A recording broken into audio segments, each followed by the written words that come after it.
Hello everyone and welcome back to the Unexplained Diaries. Here on this channel I share real-life encounters with beings from beyond the skies to help you unwind and drift off to sleep. Before we dive in, I would love to hear from you. Leave a comment and let me know where you're tuning in from. Now, find a comfortable spot, relax, and let's begin. The first time the car came through, I barely noticed it. It was 11:18 on a Tuesday night, according to the clock above the lane monitor. I worked the overnight shift at the Dunmore Toll Plaza on the eastern side of the interstate, about 40 minutes outside Scranton. Most nights were trucks, hospital workers, people heading home late, and the occasional driver who had no idea which exit they had missed. That night had been cold and wet. Not heavy rain, just a steady mist that made everything outside the booth look soft around the edges. The overhead lights reflected off the road and turned the pavement silver. Traffic had been slow since 10. The car was an older, dark green sedan, maybe a Buick or an Oldsmobile. It rolled into my lane and stopped a little too far from the window, so I had to lean out.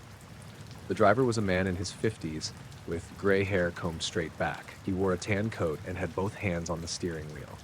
There was a woman in the passenger seat and two people in the back. I couldn't make out much about them except that they were all facing forward. I said, "Evening." Nobody answered. The driver turned his head toward me, but only slightly. His eyes moved before the rest of his face did. I told him the toll. He handed me a $5 bill through the window. His hand looked normal, but he held the bill by the very corner, like he didn't want our fingers to touch. I made change and gave it back. He didn't take it right away. For a few seconds, we both held the coins and receipt between us. He stared past me into the booth. I thought maybe he was looking at the monitor behind my shoulder. Then the woman in the passenger seat turned her head toward me. She moved slowly and stopped with her face pointed directly at the window. She looked younger than the driver, maybe late 30s. Dark hair, pale skin, no expression. There was something odd about how straight she sat. Her shoulders didn't move at all. I let go of the change. The driver closed his hand around it, faced forward, and pulled away without saying anything. I watched the sedan leave the plaza and disappear down the westbound ramp. I didn't think much of it. People acted strange at night. Some were tired, some were drunk, some just didn't like talking. Around midnight, my supervisor, Denny, called from the office and asked if I needed a break. I told him I was fine. There were only two lanes open, mine and the automatic lane beside me. Denny was doing paperwork and watching the cameras. At 12:06, I heard a low humming sound. It wasn't loud, it sounded like a truck idling somewhere beyond the lights, except it didn't rise and fall. It stayed at one flat level. I stepped out of the booth and looked toward the shoulder. Nothing was there. The mist had thickened, and I could only see maybe 100 yards past the plaza. The trees beyond the barriers were black and still. There was no wind. The humming stopped as soon as I walked outside. When I went back in, the lane printer had pushed out a blank receipt. That happens sometimes, so I tore it off and threw it away. At 12:41, the same green sedan came through again. I recognized it before it reached the booth because the left headlight was dimmer than the right one. This time it came from the westbound side. That didn't make sense. The plaza handled traffic in both directions, but the lanes were separated by concrete barriers and a wide median. A driver who had just gone west would have needed to travel nearly 20 miles to the next exit, turn around, and come back east. Even speeding, they couldn't have done it that fast. I checked the clock again, 12:41. The sedan stopped in the exact same position as before, too far from the window. The driver wore the same tan coat. The woman sat beside him. Two people were in the back. All four of them were sitting perfectly still, not sleeping, not looking around, just facing ahead. I leaned out and said, "You were just through here, weren't you?" The driver looked at me. He didn't seem confused. He didn't seem annoyed. He just looked. I asked, "Did you turn around somewhere?" He reached out with another $5 bill. I didn't take it. I looked past him toward the back seat. There was a man behind the driver and a young woman or teenage girl behind the passenger. Their faces were hard to see because the inside of the car was dark, but neither of them moved. The man in the back had his chin lowered slightly. His eyes appeared to be open. The girl's hands rested flat on her knees. I said, "Where are you headed?" The driver kept holding out the money. Behind me, the intercom clicked. Denny's voice came through. "Lane 2, keep it moving." The driver's eyes shifted toward the speaker. That was the first time I saw any quick movement from him. I took the bill and gave him change. When I handed him the receipt, I looked down at the license plate. Pennsylvania plate, white and blue. The number was JKT 4187. I repeated it in my head. JKT 4187. The car drove off eastbound. I picked up the phone and called Denny. "Did you see that green car?" I asked. "What green car?" "The one that just left my lane." There was a pause. "Old Buick?" "Yeah." "What about it?" "I'm pretty sure it came through earlier going the other way." Denny sighed. "Maybe they're lost. There's nowhere to turn around. There are maintenance crossovers. They're gated. Sometimes state police open them." I looked through the window at the empty lane. They were all sitting weird. Denny laughed once. "How do you sit weird?" I didn't answer. He told me to write down the plate if they came through again. I had already done that. I wrote it on the back of a toll violation form and tucked it under the keyboard. For the next hour, traffic picked up a little. 2 tractor trailers came through, then a woman in a minivan who asked for directions to Wilkes-Barre. Everything felt normal again. At 1:27, the humming returned. This time I stayed inside the booth. It seemed to come from under the floor. The metal change tray vibrated lightly. A stack of quarters made a faint rattling sound. I called Denny. "Do you hear that?" "Hear what?" "That hum." "No, it's shaking the tray." He told me it was probably the ventilation unit. The booth didn't have a ventilation unit under it. The sound lasted about 30 seconds, then stopped. A few minutes later, the automatic lane alarm went off. The gate arm rose even though no vehicle was there. The camera flashed twice at the empty lane. Denny came out of the office wearing his orange safety jacket. He reset the gate and checked the sensor. "Water in the loop," he said. He stood beside my booth and lit a cigarette. I asked him how long he had worked there. 17 years. "You ever see the same car come through twice from different directions?" "All the time." "In less than an hour?" He blew smoke toward the road. "People do stupid things." "What about 3 times?" He looked at me. "Did it come through again?" "No." "Then why are you asking?" I shrugged. Denny finished half the cigarette, dropped it, and crushed it under his boot. Before he went back to the office, he looked toward the eastbound lanes for a long time. At 2:13, I noticed a light beyond the trees. It was on the north side of the plaza, behind the old service road. At first, I thought it was a tower light, but there were no towers there. It was white and steady, about level with the treetops. It stayed in the same place for several minutes. Then it moved sideways. Not fast. It slid from left to right behind the trees without changing height. I stepped out of the booth again. The mist had turned into fine rain. I could hear water ticking against the roof and dripping off the barriers. The light stopped. I watched it for maybe 10 seconds. Then it went out. I called Denny, but he didn't answer. When I looked back through the booth window, the clock read 2:29. I had been outside for 16 minutes. It didn't feel like more than 1 or 2. I checked my phone. Same time. I looked down the lanes, expecting to see a line of cars waiting, but the plaza was empty. The blank receipt from earlier was on the floor beside the trash can. I was sure I had thrown it away. I picked it up. There was faint printing on it now. Not a full transaction, just a timestamp.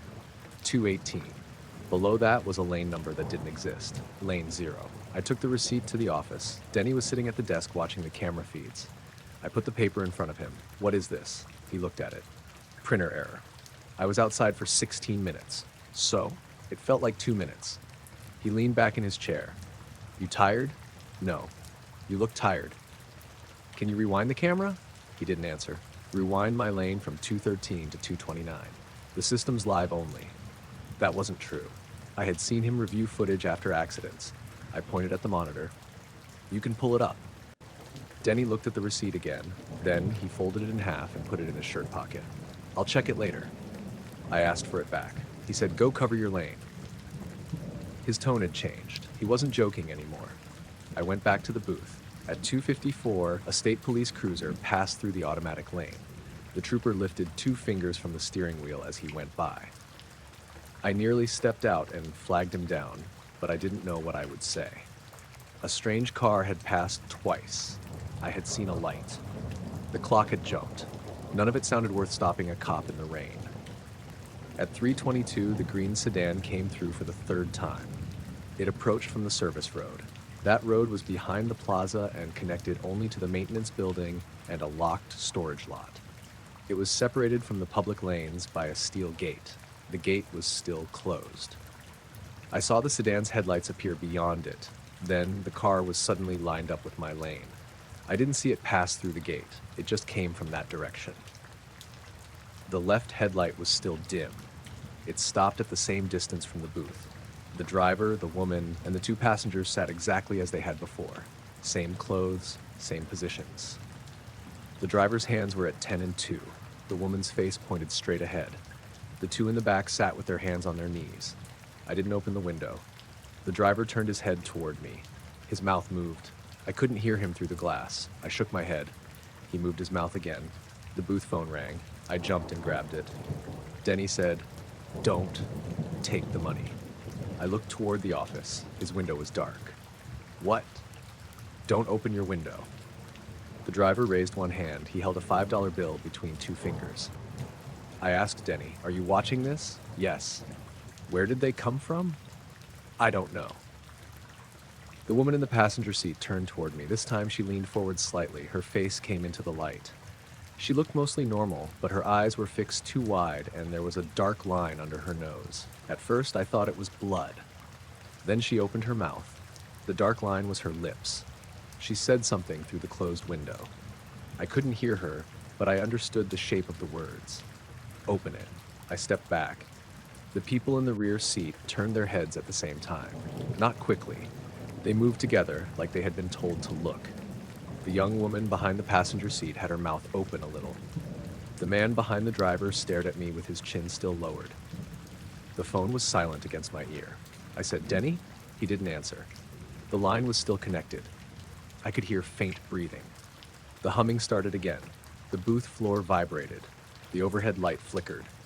The driver lowered the $5 bill and pointed past me. I looked over my shoulder. On the small black and white monitor, the camera view showed my lane from above. The green sedan was not on the screen. The booth was there. I was visible inside it. The gate was down. The lane in front of me was empty. I looked back through the window. The car was still there. The driver pointed again. The monitor flickered. For one frame, maybe less than a second, the sedan appeared on the screen. All four doors were open. Dark figures stood around the booth. Then the image returned to the empty lane. I dropped the phone. The driver tapped the glass with one finger. Not hard. 3 slow taps. I backed into the wall. The woman kept watching me. The man in the rear seat raised his hand and placed it against the inside of the window.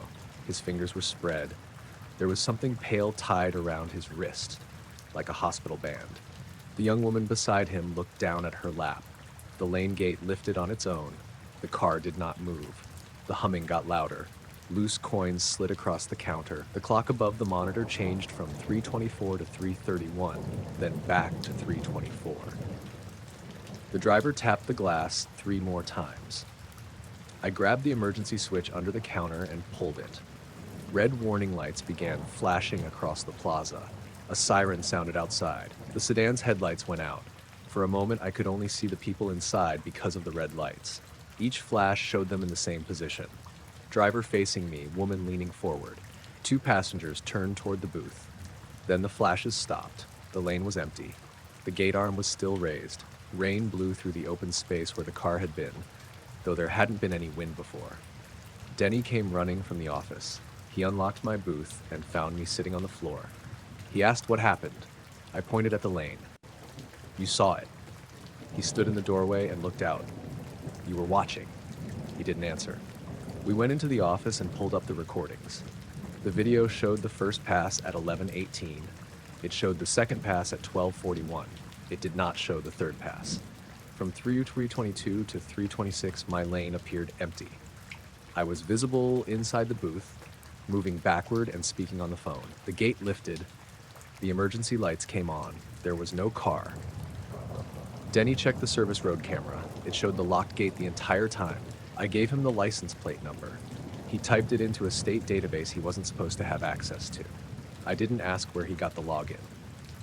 JKT 4187 belonged to a dark green 1994 Buick LeSabre. The registered owner had been a man named Harold Venn. The vehicle had been scrapped in 2011 after flood damage. The record included a photo from the salvage yard.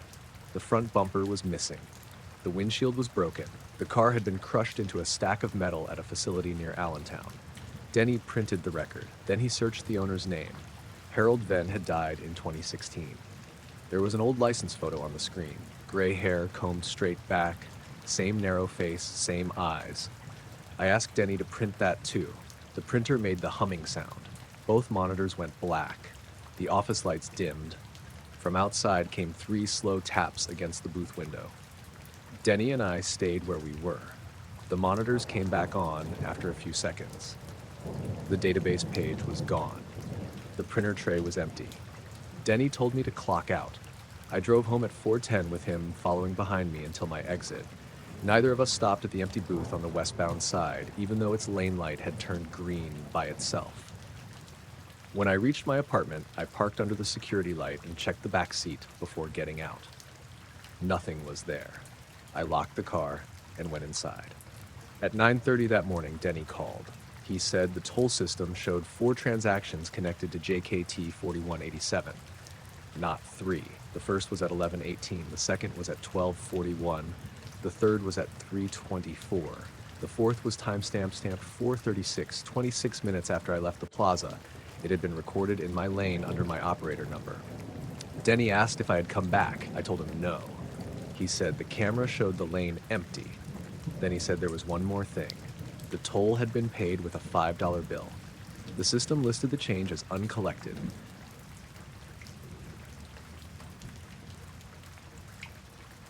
I saw the 2 men at 10:18 on a Saturday night, standing outside the locked music room. I worked as the evening custodian at Bellwether Middle School in eastern Pennsylvania. The building sat on the edge of an older neighborhood outside Allentown, surrounded by ball fields and a strip of woods that separated the school from a shopping center. Most nights, I worked alone after 6. That Saturday, the school had hosted a community fundraiser in the cafeteria. There had been a silent auction, food tables, and a local cover band playing old rock songs. By 10, almost everyone had left. A few parents were carrying boxes to their cars, and the event organizer, Paula Renner, was checking the cafeteria for lost coats. I had locked the classroom wing and started cleaning the main hallway. It had rained all evening. Water ran down the tall windows, and wind pushed leaves against the glass doors near the office.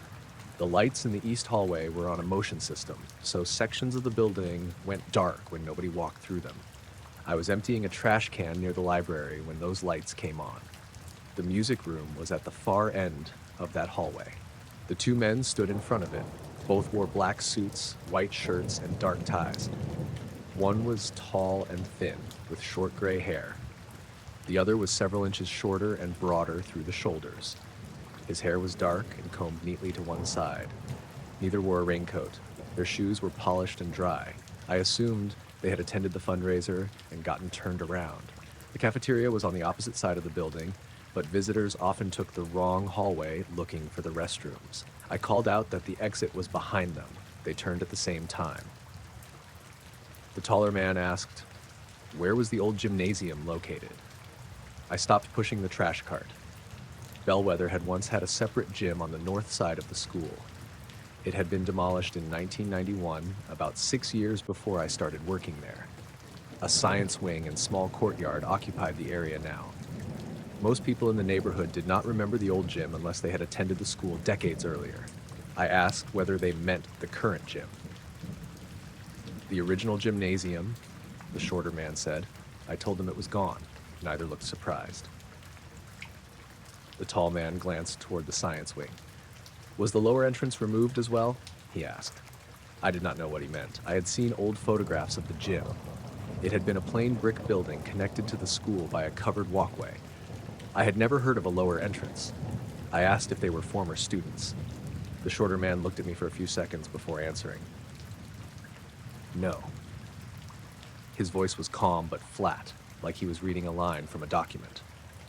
I told them the building was closing and they needed to return to the cafeteria. The tall man asked, "Is the floor beneath the gymnasium accessible?" "There is no floor beneath it. The whole building was torn down." "Was the foundation removed?" "I don't know. That was 30 years ago." He nodded as though I had confirmed something. The shorter man looked toward the dark library windows. "What time did the event end?" 9:30. "Were children present after 9:47? The exact time bothered me. I said a few families had stayed late, but everyone was leaving. "Did any enter the north corridor?" "No, that section was locked." He looked past me at the ring of keys clipped to my belt. "Not continuously," he said. I asked what that was supposed to mean. Neither answered. I radioed Paula and asked whether 2 guests were still signed in. The radio gave a burst of static, then a low humming tone. I tried again. The tone continued. The shorter man listened to it with his head slightly tilted. The tall man said, "That is not related." I switched the radio off. The humming remained. It came from somewhere inside the wall beside the music room. I put my hand against the painted cinder block. There was a light vibration in it, almost like a large ventilation fan running on the other side. There was no fan there. The room beyond the wall was a storage closet. The men watched me. "Do you hear that?" I asked. The tall man said, "Not at this distance." I took my hand away. The vibration stopped. The hallway lights behind the men turned off. They stood in the darker section between 2 pools of light, but neither moved enough to trigger the sensors. I stepped toward them. The lights came back on. For a second, the shorter man's face looked wrong under the fluorescent tubes. His skin had a pale gray cast, and there were no lines around his eyes or mouth. He looked less like a young man than an older person whose face had been smoothed. Then he turned his head and looked normal again. I asked for their names. The tall man said, "Mr. Rain." The shorter man said, "Mr. Bell." Bellwether was written in large blue letters on several hallway banners. I assumed he had taken the name from one of those. I asked which organization they were with. Rain opened a black identification wallet. He held it near his chest for barely a second. I saw a small photograph, a silver circle, and several lines of text. I could not read any of it. "Facilities review," he said. I told him nobody had informed me about an inspection. "This is not an inspection." "Then what are you reviewing?" "The removal." I did not like the way he said it. I told them to wait while I called the principal. Bell looked toward the science wing. "You should check the north fire door," he said. I asked why. It has been open for 9 minutes. The north fire door was alarmed after hours. If it had opened, a panel in the office should have beeped. I checked my watch. It was 10:23. I had passed that door at 10:10 and locked it myself. I radioed Paula again. This time she answered immediately. She said she was still in the cafeteria with 2 volunteers and asked what I needed. I told her 2 men were in the east hallway. There was a pause. Then she said, "What men?" I looked at them. They were standing less than 20 feet away. I said the 2 men in suits near the music room. Paula told me she had just walked through that hallway on her way to the office. She had not seen anyone. I asked where she was now. At the front doors. That was impossible. I had a clear line of sight down the connecting hall to the main entrance. Nobody stood there. The radio hissed. A man's voice came through. It said, "The lower entrance remained." Then Paula's voice returned. She asked me to repeat myself. Rain and Bell looked at the radio but did not seem surprised. I told Paula to stay in the cafeteria and lock the doors. I took out my phone and dialed the school district's security number. The screen showed no signal. We usually had full reception inside the building.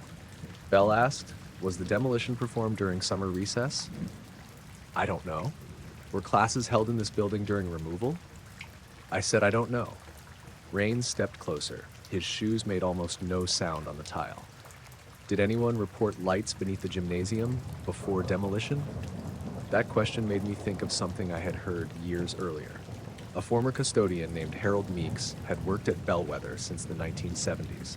Before he retired, he told me the old gym had problems with the electrical system. Lights came on after the breakers were shut off. The floor vibrated at night. A storage room under the bleachers stayed warm during winter, even though no heat ducts entered it. Harold liked telling stories, especially to new employees. I had assumed he was trying to scare me. He also said the gym was closed for 2 weeks in 1989 after several students claimed they saw lights moving under the floor during a school dance. I did not tell the men any of that. I said I had never heard about unusual lights.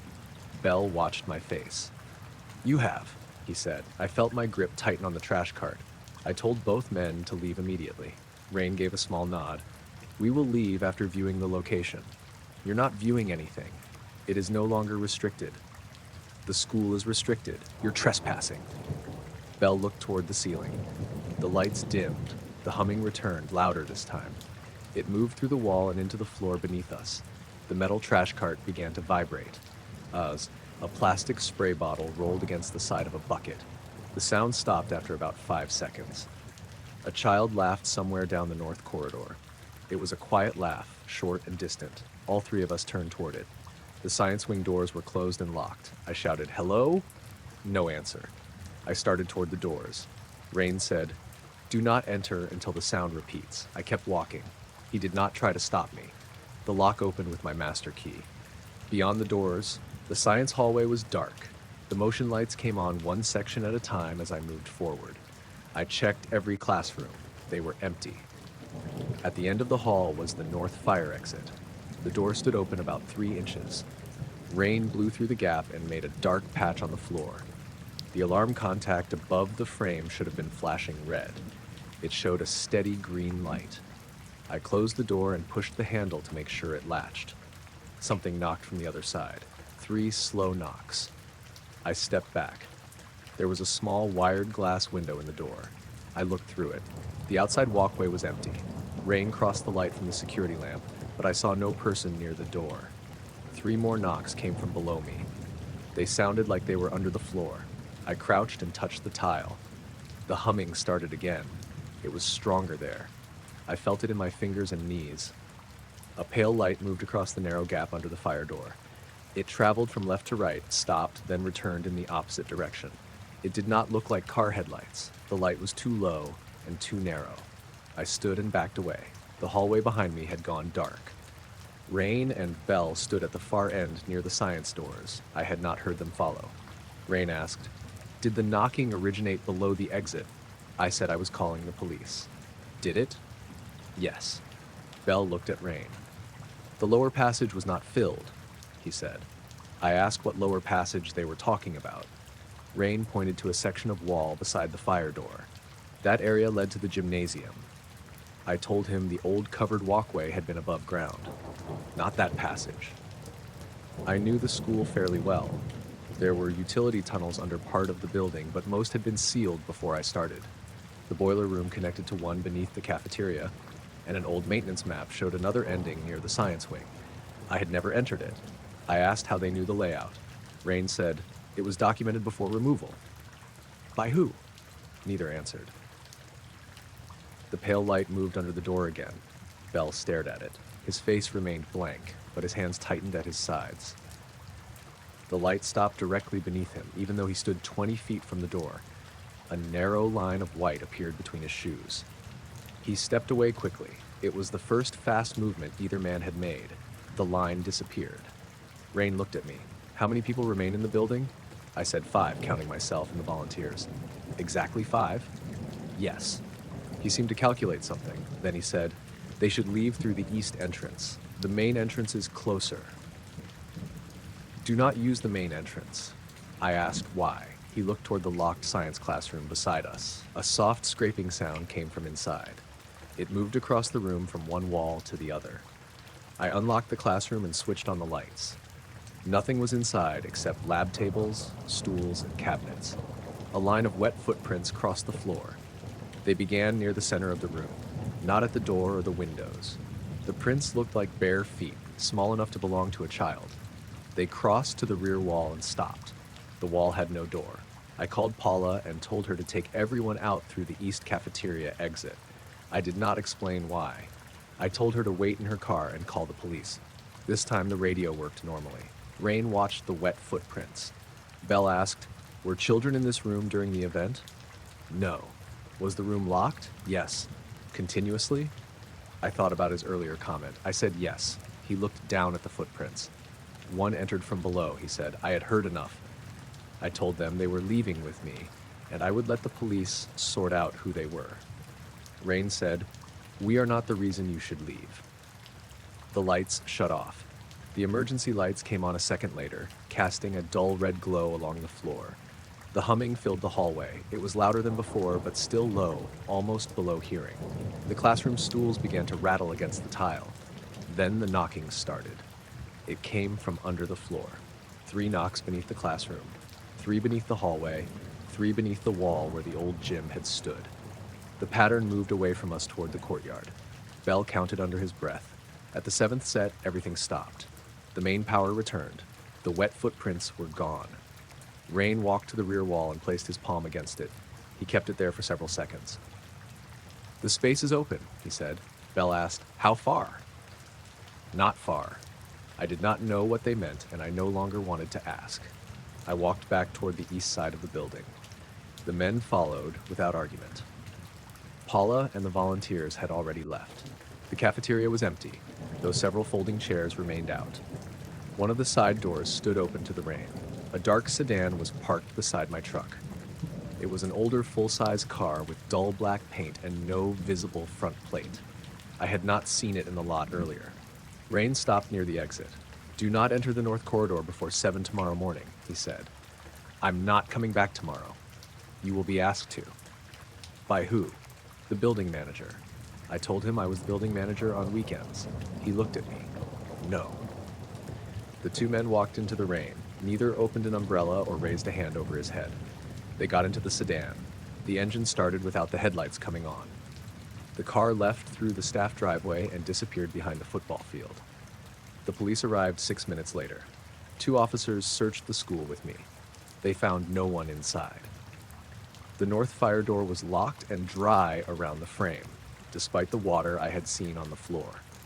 The science classroom contained no footprints. The security cameras showed Rain and Bell entering the school at 9:54 through the main doors. The strange part was that the fundraiser volunteers were still checking tickets there at that time. Nobody remembered admitting them.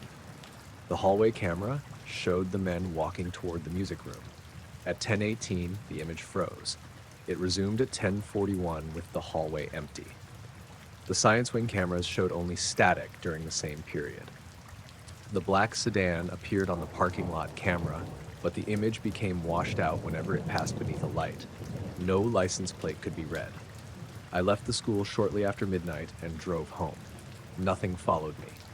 The next morning, the principal called at 6:20. A fire alarm sensor had activated in the science wing, though there was no smoke. The alarm company wanted someone with keys to meet the fire department. I told him what the men had said about waiting until 7. He thought I was joking. I arrived at 7:05. The sky was clear after the storm and water still covered parts of the parking lot. A fire truck stood near the north entrance. The principal, Denise Howard, waited beside it with 2 firefighters. The alarm panel showed a fault in a sensor that did not exist on the current building plan. The location was listed as Lower Gym East. Denise said there had never been a lower gym. I took them to the science hallway. A section of tile near the north fire door had cracked overnight. The cracks formed a rough rectangle, about 3 feet by 6. One firefighter tapped the floor with a metal tool. The sound was hollow. Building maintenance arrived and removed 2 tiles. Below them was an old steel hatch. It had been covered by concrete and flooring during construction. No hinges or handle were visible, only a narrow seam around the edge. Stamped into the metal were the words, "Gymnasium Access." Denise asked why it was still there if the old gym had been demolished. Nobody knew. I told her about Rain and Bell asking for the lower entrance. She called the district office. They sent an engineer and told us not to open the hatch. By noon, a crew had placed a plywood cover over the area and locked the hallway. I finished my shift at 4 and went home. The school remained closed the next day while the district reviewed old plans. On Monday morning, Denise called me again. The hatch was gone. The cracked tiles had been replaced with older tiles that matched the original hallway floor. No work order had been issued. A black sedan had entered the staff lot at 3:12 that morning and left 17 minutes later. The camera showed both rear doors opening. Nobody got out. I returned to work Monday afternoon. The science wing felt normal. The repaired floor looked like it had never been disturbed.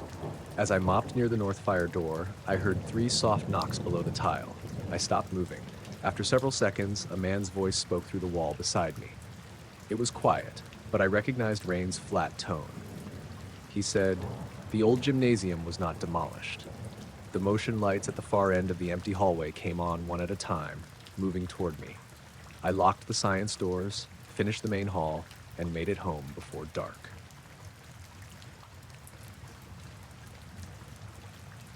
I found the box on a Wednesday afternoon while moving flood records out of the museum basement.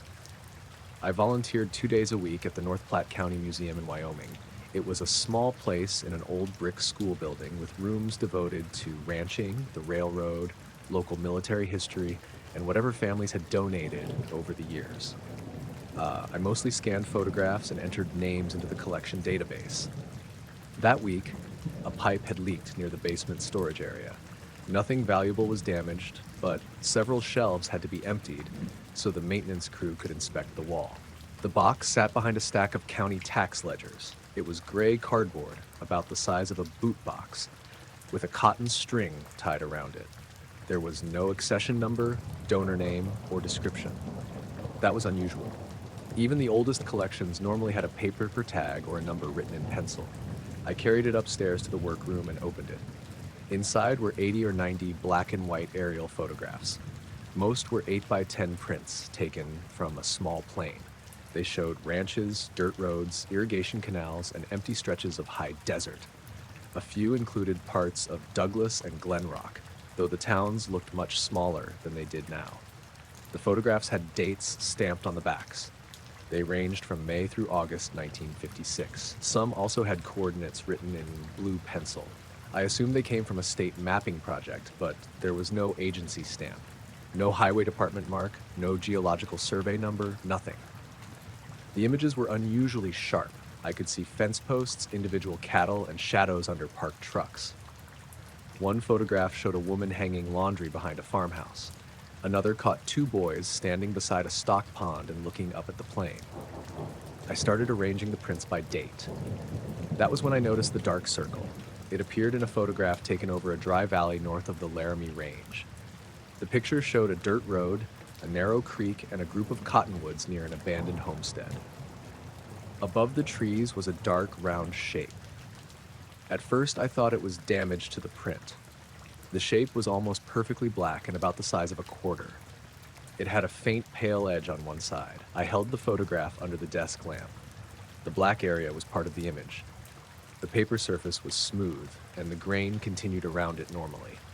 The object cast a shadow.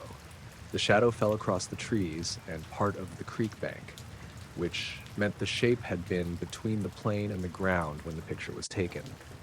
I checked the next photograph. It showed the same location from farther east. The dark object was still there, but lower.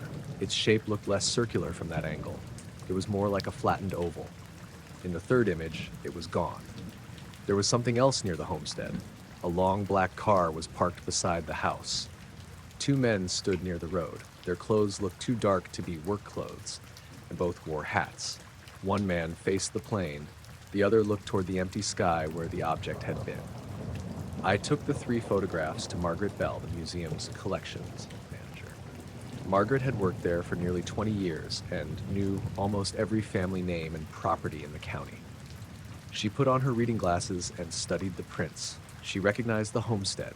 It had belonged to the Dwyer family before the county bought the land for watershed access. The main house had burned in the early 1970s. She did not recognize the photographs. We searched the paper accession books, going back to the museum's opening. There was no record of an aerial survey collection from 1956. Margaret checked an older card catalog and found nothing there either. She asked where the box had been. I showed her the shelf. The dust behind the ledgers had a clean rectangle in it, but Margaret said she had inspected that storage area during an inventory the previous winter. She did not remember seeing the box. We carried the whole collection to the scanning room and locked the basement again. I spent the rest of the afternoon looking through the prints. The dark object appeared in 11 photographs. It was never centered in the frame. Sometimes it hovered above fields or ridges. Once it appeared over a freight train.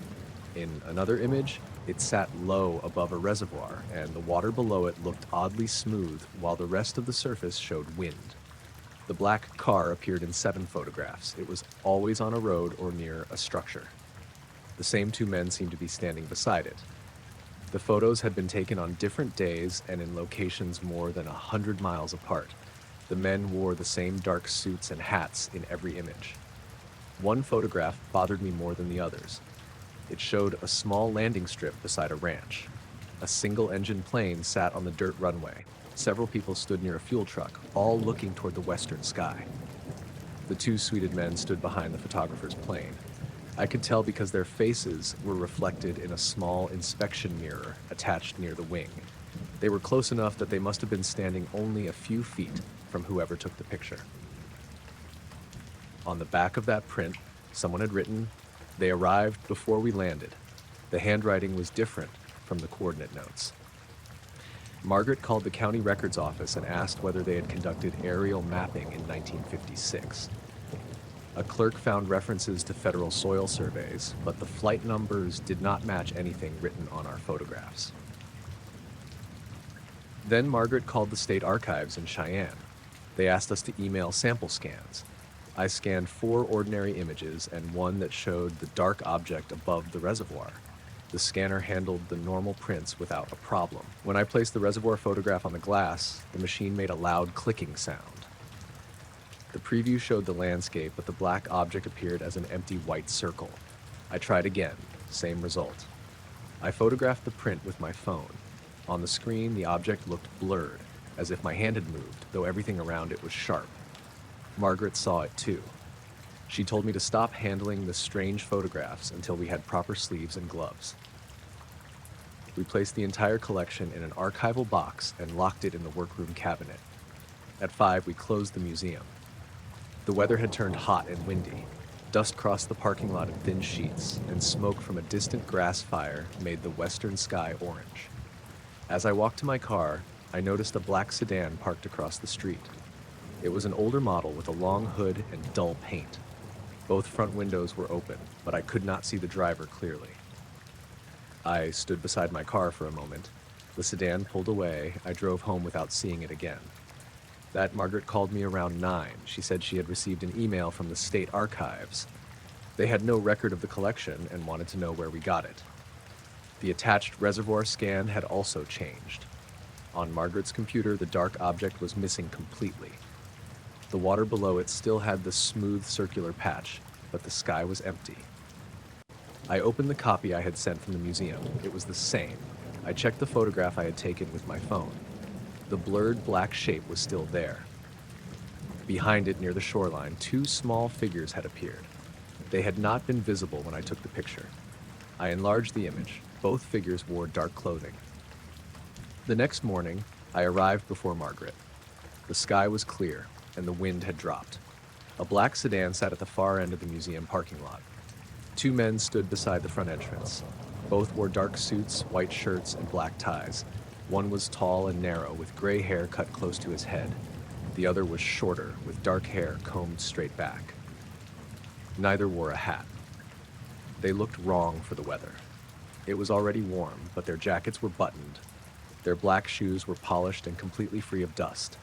The taller man asked if I worked with the photographic collection. I said the museum was not open yet. He told me they had an appointment with Margaret Bell. I knew that was not true because Margaret would have mentioned it. I asked their names. The taller man said Mr. Vale. The shorter one said Mr. Rusk. They gave no first names. I asked which organization they represented. Rusk opened a black identification wallet. He held it up briefly. I saw a gray photograph, a silver seal, and several lines of print, but he closed it before I could read them. Federal Image Records, he said. I had never heard of that office. Vale said they needed the complete set of 1956 aerial photographs. I asked how they knew we had them. The collection was located yesterday at 1346, he said. I had found the box around that time, but I had not written it down or told anyone outside the museum. I unlocked the front door, but kept the alarm armed. I told them they would have to wait for Margaret. Vale looked through the glass into the lobby. "The collection has already been delayed," he said. "Delayed from what?" He did not answer. Margaret arrived 5 minutes later. She stopped when she saw them. They repeated the request. Margaret asked for a written records order. Rusk handed her a folded sheet of paper. It had no letterhead, only a typed paragraph stating that the photographs were required for review under federal property rules. There was no judge's name, case number, signature, or agency address. Margaret said the museum could not release donated material without verifying ownership. Vale said the material was not donated. That was true, as far as we knew. Margaret asked whether they had placed it in our basement. Rusk looked at her for a long moment. "No," he said. The answer sounded careful. Margaret called the museum director, who was attending a meeting in Casper. He told her not to surrender anything without proper paperwork. She relayed that to the men. Vale said they did not intend to take the collection from the building. They only wanted to examine it. That seemed less unreasonable, though neither man behaved like a normal researcher. They carried no notebooks, cameras, gloves, or bags. Margaret took them to the workroom. I unlocked the cabinet and placed the archival box on the central table. Vale looked at the lid. "This is not the original container," he said. I told him the cardboard box had been damp and unmarked, so we had transferred the prints. "Where is it?" "In storage." Rusk asked whether anything had been written inside it. I said no. That was not entirely true. I had noticed a faint pencil number under one flap, but I had not been able to read it. Neither man seemed interested in the photographs at first. Rusk walked around the room, looking at the windows and vents. Vale stood near the table with his hands at his sides. Margaret opened the box. Vale said, "There should be 84. I had counted 83 prints. I asked where the missing one was. He looked at me. "You found 84. I counted them twice. One was separated before you counted." The room felt very quiet after that. Margaret asked how he knew the number if the collection had no record. Vale said, "The original inventory remains available." "Available where?" He ignored her. They began looking through the photographs. They did not study the locations or dates. They flipped past most of the images without slowing down. Rusk stood on one side of the table while Vale handled the prints. When a photograph showed the dark object, Vale paused for less than a second and continued. He did not seem surprised by any of them. Then he reached the photograph of the landing strip, the one with the suited men reflected near the plane wing. He stopped. Rusk leaned closer. They looked at the image for nearly a minute. Neither spoke. Vale turned the photograph over and read the sentence on the back. "They arrived before we landed." Rusk asked me who had seen the writing. I said Margaret, and I had. "Anyone else?" The State Archive received scans of other pictures. "This one?" "No." Rusk looked relieved. Vale placed the landing strip photograph to one side. Then he returned every other print to the box in the exact order he had found them. Margaret asked whether that was the only image they wanted. Vale said yes. She told him he could not remove it. He looked at the photograph again. "It does not belong in the collection." "According to whose inventory?" "The photographer's." Margaret asked for the photographer's name. Rusk said, "Edwin Marr." I had not seen that name anywhere in the box. Margaret searched the museum database while they waited. There was no Edwin Marr in any local collection, city directory, or donor file. I searched online from the workroom computer. I found an Edwin Marr listed as an aerial survey pilot in a 1955 newspaper article from Casper. The article said his plane had made an emergency landing near Alcova after an electrical failure. A later article from July 1956 reported that Marr had resigned from a private mapping company for health reasons. No obituary appeared under his name. Vale watched me reading. "He did not complete the assignment," he said. I asked if he had taken the photographs. "Most of them." "Who took the others?" Neither man answered. Margaret told them the landing strip print had to remain until we verified their request. Vale placed it flat on the table. The overhead lights dimmed. A low humming sound came from the scanner. The machine was turned off, but its green power light began blinking. Rusk looked toward it. For the first time, he seemed uneasy. The humming grew slightly louder. The landing strip photograph curled upward at the edges. Vale pressed 2 fingers against it. The paper flattened. Margaret reached for the telephone. Rusk said, "Do not contact anyone while the image is exposed." That made her stop. I asked why. He looked at the photograph. The reflection was not intended to remain. I thought about the two men visible in the inspection mirror. "You're in the picture," I said. Neither reacted. I looked more closely at Vale. The gray hair, narrow face, and long jaw matched one of the reflected men. The picture was small and grainy, but the resemblance was clear. The photograph had been taken 70 years earlier. Vale said, "The image is inaccurate." Margaret asked how old he was. Rusk turned toward her. "That question is unrelated to the collection." The humming stopped. The lights returned to normal. Val picked up the photograph. Margaret told him to put it down. He looked at her, then at me. "No copy was made," he said. It sounded like a question. I said no. I had photographed several prints with my phone, but not that one. He nodded. Rusk opened the workroom door. The men left with the single photograph between two sheets of plain white paper. They did not take the box, the scans, or the images showing the dark object. Margaret followed them into the lobby and demanded a receipt. Vale placed a white card on the front desk. Then they walked outside. The black sedan was parked directly in front of the museum. Neither of us had seen it move from the far end of the lot. They got in and drove away. The card was blank on both sides. Margaret called the sheriff's office and reported the photograph taken. A deputy named Shane Willis arrived and reviewed the security footage. The camera showed the men entering the museum with us. The image distorted whenever either man faced the lens. Their bodies remained clear, but their faces became bands of gray pixels. The workroom camera showed Val sorting the photographs. When he reached the landing strip image, the video skipped forward 4 minutes. The photograph was already in his hand when the picture resumed. The exterior camera showed the sedan leaving. It had no visible license plate. Deputy Willis took statements and contacted the federal offices listed in the identification description we gave him. None recognized the phrase, "Federal Image Records." Margaret and I counted the collection again. There were 83 photographs. Only one was missing. The next day, I went into the basement to retrieve the original cardboard box. It was gone. In its place was a manila envelope. Inside was a typed inventory dated August 1956. It listed 84 aerial photographs by number, location, and flight time. The final entry had been crossed out in black ink. Photo 84, landing field, unauthorized reflection. Below that, someone had added a handwritten note. One print removed, negative unlocated. I took the paper upstairs and showed Margaret. We checked the remaining photographs for negative numbers. Most had small numbers written near the lower right corner. The reservoir image was number 62.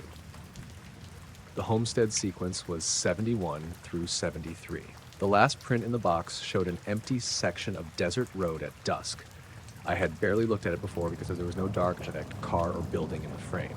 Its number was 84. Margaret and I placed it under the lamp. At first, it showed only the road and open land. Then I noticed 2 long shadows crossing the dirt from outside the left edge of the picture. Between them was the shadow of a third person holding a camera. On the back, in faded blue pencil, someone had written, "Mar did not take this one." We locked the photograph in the cabinet and left the museum together that evening. Margaret followed me until I turned onto my street. No car followed us. I made it home before sunset. The next morning, photograph 84 was still in the locked cabinet. The 2 long shadows were gone. Only the photographer's shadow remained. It faced away from the road toward something outside the frame.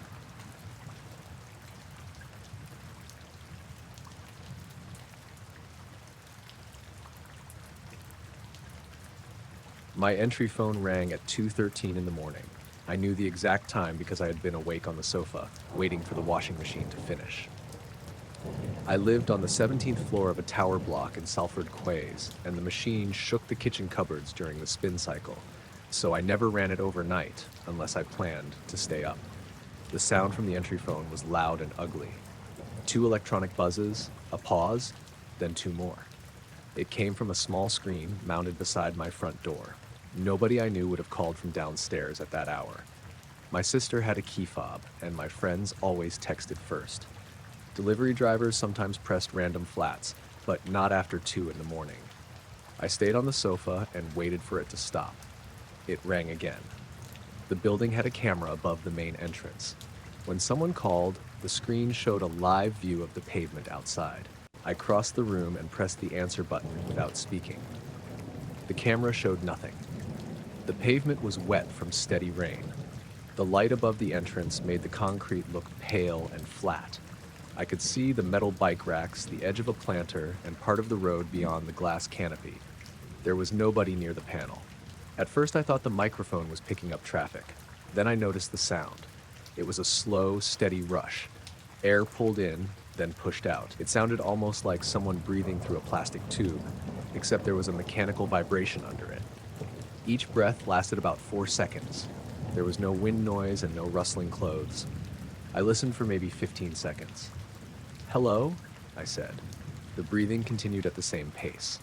I pressed the release button by mistake, heard the lock downstairs click, and immediately let go. The screen stayed on. The pavement stayed empty. Then someone knocked on my door. It was not a hard knock, just 3 light taps. I stepped away from the entry phone so quickly that I caught my heel on the rug. The 17th floor corridor was secured by 2 doors. Anyone coming up needed a fob for the lift, and the fire stairs were alarmed at ground level. I looked through my peephole. The corridor lights were on. The patterned carpet stretched toward the lifts. Nobody stood outside. I waited with my face close to the door. A few seconds later, another door opened down the hall. "Did yours ring?" a man called. It was Martin Keene from flat 1708. I knew his voice. He worked shifts at the airport and often came home when I was leaving for work. I opened my door with the chain still on. Martin stood halfway out of his flat wearing gray shorts and a coat over a t-shirt. He held his phone in one hand. "My entry thing," he said. "Someone's holding the button." "Mine too." He looked toward the lifts. "Did somebody knock?" Before I answered, another door opened. Priya Nair from 1703 leaned out. Her hair was wrapped in a towel, and she looked annoyed rather than frightened. "You're getting it as well?" she asked. All 3 entry phones started ringing at once. The sound carried through the corridor from inside our flats. Martin's was nearest, then mine, then Priya's farther down. They were perfectly in time. 2 buzzes, a pause, 2 buzzes. Priya went back inside. I heard her answer.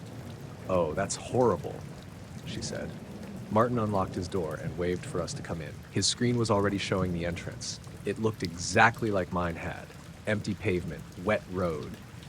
No person close enough to press the panel. The breathing came through his speaker. Priya hurried down the corridor and joined us without shoes. She held her screen unit in her hands. She had pulled it off the wall cradle, which I had not known was possible. Hers showed the same image. The 3 devices made the breathing sound with a slight delay between them. It created an uneven rhythm in Martin's hallway, like several machines struggling to match each other. "Could be a fault," Martin said. "Why would a fault breathe?" Priya asked.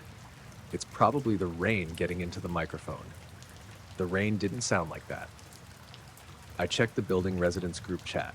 There were already 9 new messages. "Anyone else getting buzzed?" "Take yes, floor 12. Same on 6. Camera empty. Who keeps breathing?" That last message came from a woman named Elise, who lived on the 21st floor. As I watched, more replies appeared. People on the 4th, 9th, 14th, and 23rd floors had received calls within the same minute. Martin rang the night concierge. The desk was in the other tower across the courtyard, but the same company managed both buildings. The call rang for a long time before a tired man answered. Martin put him on speaker. "We've got a problem with the entry system in Calder Tower," he said. "It's calling multiple flats." The concierge asked which flat. "All of them, by the look of it." "That isn't possible," the man said. Priya held her unit near Martin's phone so he could hear the noise. The concierge went quiet. "Is someone at the entrance?" Martin asked. "I can see the entrance camera." "And?" "There's nobody there." The breathing stopped. It did not fade or crackle. It simply ended between one breath and the next.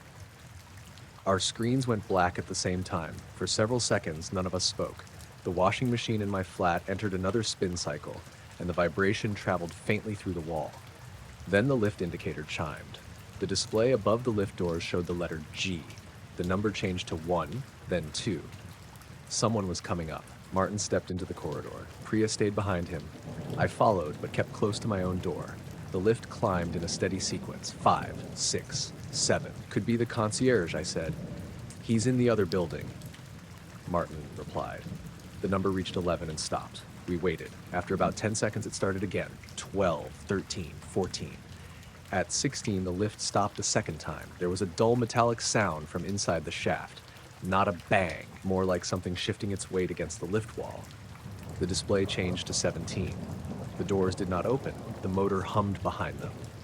The display stayed on 17, but the lift remained closed for nearly half a minute. Martin pressed the call button. Nothing happened. Priya whispered, "Don't."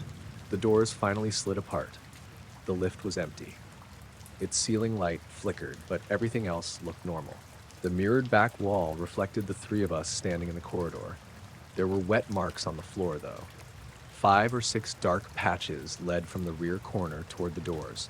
They were not clear footprints. They looked like water had dripped from something being carried. Martin leaned forward but did not step inside. The lift doors began to close. Just before they met, they opened again, as if something had blocked the sensor. No one was near them. They tried to close a second time and opened again. From somewhere inside the lift came the breathing sound. It was quieter than it had been through the entry phones, but it had the same slow pull and release. The sound seemed to come from above the ceiling panel. Priya backed into my shoulder. The lift doors closed on the third attempt. The display stayed on 17. We returned to Martin's flat and locked the door. By then, the residents' chat had become difficult to follow. People were reporting different things. A man on the 8th floor said his hallway lights had turned off for several seconds. Someone on the 19th floor had heard scraping outside her windows. A couple on the 3rd floor claimed the main entrance had opened and closed twice, with nobody passing through. Elise, from the 21st floor, posted that her balcony door had started shaking. Calder Tower had narrow balconies on one side, but they were separated by solid concrete walls. There was no way to move between them without climbing around the outside of the building. A voice message appeared in the chat. Martin played it. At first, it was mostly static and rain. Then a woman said, "Can anybody else see the light?" There was a pause, followed by a sharp tapping sound. The recording ended. "What light?" Priya asked. Martin typed the question. Elise replied almost immediately. "Below us. Coming up." The three of us went to Martin's living room window. His flat faced west toward the ship canal and the dark office buildings beyond it. Rain streaked the glass. The clouds were low enough to hide the tops of some towers. Nothing moved below. We watched the road, the tram line, and the patch of pavement outside the entrance. A taxi passed through the junction and disappeared behind another building. Then I saw a white point near the canal. It was too bright to be a reflection, and it did not blink like an aircraft. It hovered low between two buildings, maybe level with the 6th or 7th floor. At that distance, I could not judge its size. It could have been a small light nearby or something much larger farther away. "There," I said. Martin saw it. Priya took longer, then grabbed my arm when she found it. The point rose slowly. It did not drift from side to side. It came straight upward along the outside of our building, staying a short distance from the windows. As it climbed, the light brightened the falling rain around it. The raindrops looked like fine white lines. People began posting floor numbers in the chat. "Passing 8 now. It's outside 11. Jesus, it's right there." We watched it rise past the lower flats. It had no visible beam and did not light the rooms directly. It was only a concentrated white spot surrounded by a faint cloudy glow. When it reached our level, every phone in Martin's flat lost signal. The Wi-Fi dropped first. Then my mobile display changed from full reception to emergency calls only. The light stopped outside the 17th floor. It was about 20 meters from Martin's window, close enough that it should have had a clear shape. It did not. The center was painfully bright, while the area around it seemed blurred by rain or mist. I could not tell whether it was attached to anything. The room became very quiet. I realized the building's ventilation system had stopped. The normal hum from the kitchen and bathroom vents was gone. Even the rain against the windows seemed softer. The breathing started behind us. It came from Martin's entry phone, though the screen remained black. One breath in, One breath out. A small green light appeared at the bottom of the unit. Martin walked toward it. I told him to leave it alone, but he said he wanted to disconnect the power. He reached for the screen. The black display showed a picture for less than a second. It was not the entrance camera. It showed the 17th floor corridor from a position near the ceiling. I saw our 3 open doorways, the lift, and the back of Martin's head as he stood inside his flat. The image vanished. Martin froze with his hand in the air. Priya made a low sound and moved away from the hallway. Something tapped the living room window. Once, then again, farther to the left. The light outside had risen above our window, but its glow still washed through the rain. Another tap came from the kitchen window. The taps traveled around the flat, one pane at a time, as though someone outside was moving along the wall. Martin pulled the curtains shut. The entry phone rang again. This time only his unit rang. The screen turned on and returned to the pavement outside the main entrance. A person stood beneath the canopy. The figure faced the camera but remained too far from the light to see properly. It appeared tall and narrow, wearing something dark that reached below the knees. Its arms hung at its sides. "That wasn't there before," Priya said. Martin leaned closer to the screen. The figure did not move. Rain blew across the pavement, but its clothes stayed still. The microphone carried no breathing now. Instead, we heard a faint version of the washing machine spin cycle from my flat across the corridor. I knew the sound because the load had become unbalanced earlier. Every rotation produced a soft double knock. The entry phone played the same double knock. I ran to Martin's door and looked through the peephole. My flat door stood open. I had left it closed. I was certain of that. I had not locked it when I joined Martin, but I had pulled it shut until the latch caught. The corridor was empty. My washing machine knocked again from inside my flat. At the same moment, the sound came through Martin's entry phone. "My keys are in there," I said. Martin told me to stay put, but I could not leave my door open with the lift sitting on our floor and something using the entry system. We took a heavy torch from his kitchen drawer. Priya refused to remain alone, so all 3 of us stepped into the corridor. The lift display still showed 17. My flat looked dark beyond the doorway. I remembered leaving the hall light on, but it was off now. Martin aimed the torch inside. Nothing seemed disturbed. The washing machine had stopped with 4 minutes left on the display. Water filled the bottom of the drum, and my clothes rested motionless inside. I took my keys from the side table. The metal felt warm. A buzz came from the entry phone on my wall. Its screen showed the entrance again. The dark figure had moved closer to the camera. It stood directly beneath it now, too close for the lens to show anything above the shoulders. The visible part looked smooth and dark, like wet fabric, except no water ran off it. The breathing returned through the speaker. Behind us, the fire door at the end of the corridor opened. Nobody came through. The door remained wide for a few seconds, showing the concrete stairwell beyond. The light inside the stairs flickered on, then off. A wet, dragging sound came from below. It moved upward 1 flight at a time. We went back into my flat and locked the door. Martin pushed my small dining table against it. Priya closed every curtain, even the ones facing away from the canal. The dragging sound reached the landing outside. It stopped beside the fire door. My entry phone screen went black. The lift motor started. The display was not visible from inside the flat, but we heard the cables and the low vibration through the wall. The lift descended without its usual chime. A few seconds later, the ventilation system restarted. Air rushed through the vents, hard enough to make the bathroom door shift. Our phone signals returned. Messages arrived all at once. Residents on the upper floors said the light had passed the roof and disappeared into the cloud. People below the 17th floor said their entry calls had disconnected as it went by. The concierge wrote that the main entrance panel had lost power and then reset itself. The figure on the pavement was gone. At 2:41, the police arrived after several residents called them. 2 officers checked the entrance, the service areas, the roof access, and each stairwell.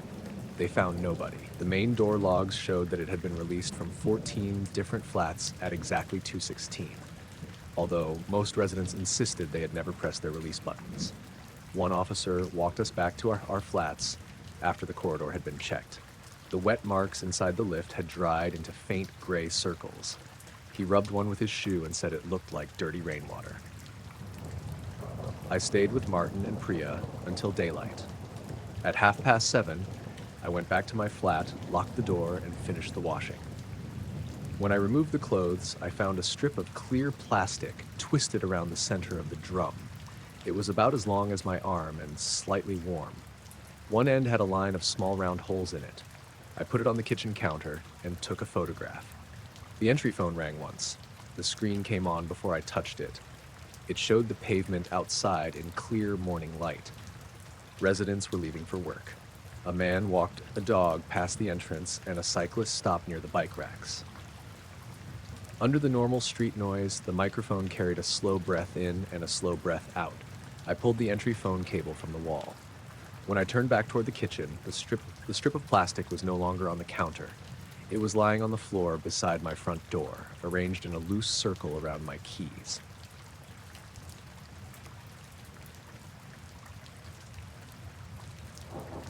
I found the first bent plants at 6:40 in the morning, about 20 minutes after I unlocked the main greenhouse. It was late February, and the sky outside was still gray. A light frost covered the car park, but the greenhouse stayed warm enough that my glasses fogged as soon as I stepped inside. I worked as a crop inspector for a company outside Ely, checking for disease, pests, and irrigation problems in commercial vegetable sites. That week, I was covering a glasshouse complex that grew tomatoes and sweet peppers. The place was larger than it looked from the road.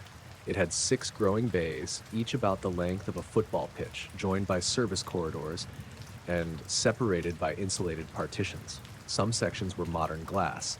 Others had older plastic roofing that clicked and shifted when the temperature changed. I was in Bay 2, walking the first inspection row, when I noticed a narrow strip of tomato plants leaning toward the east wall.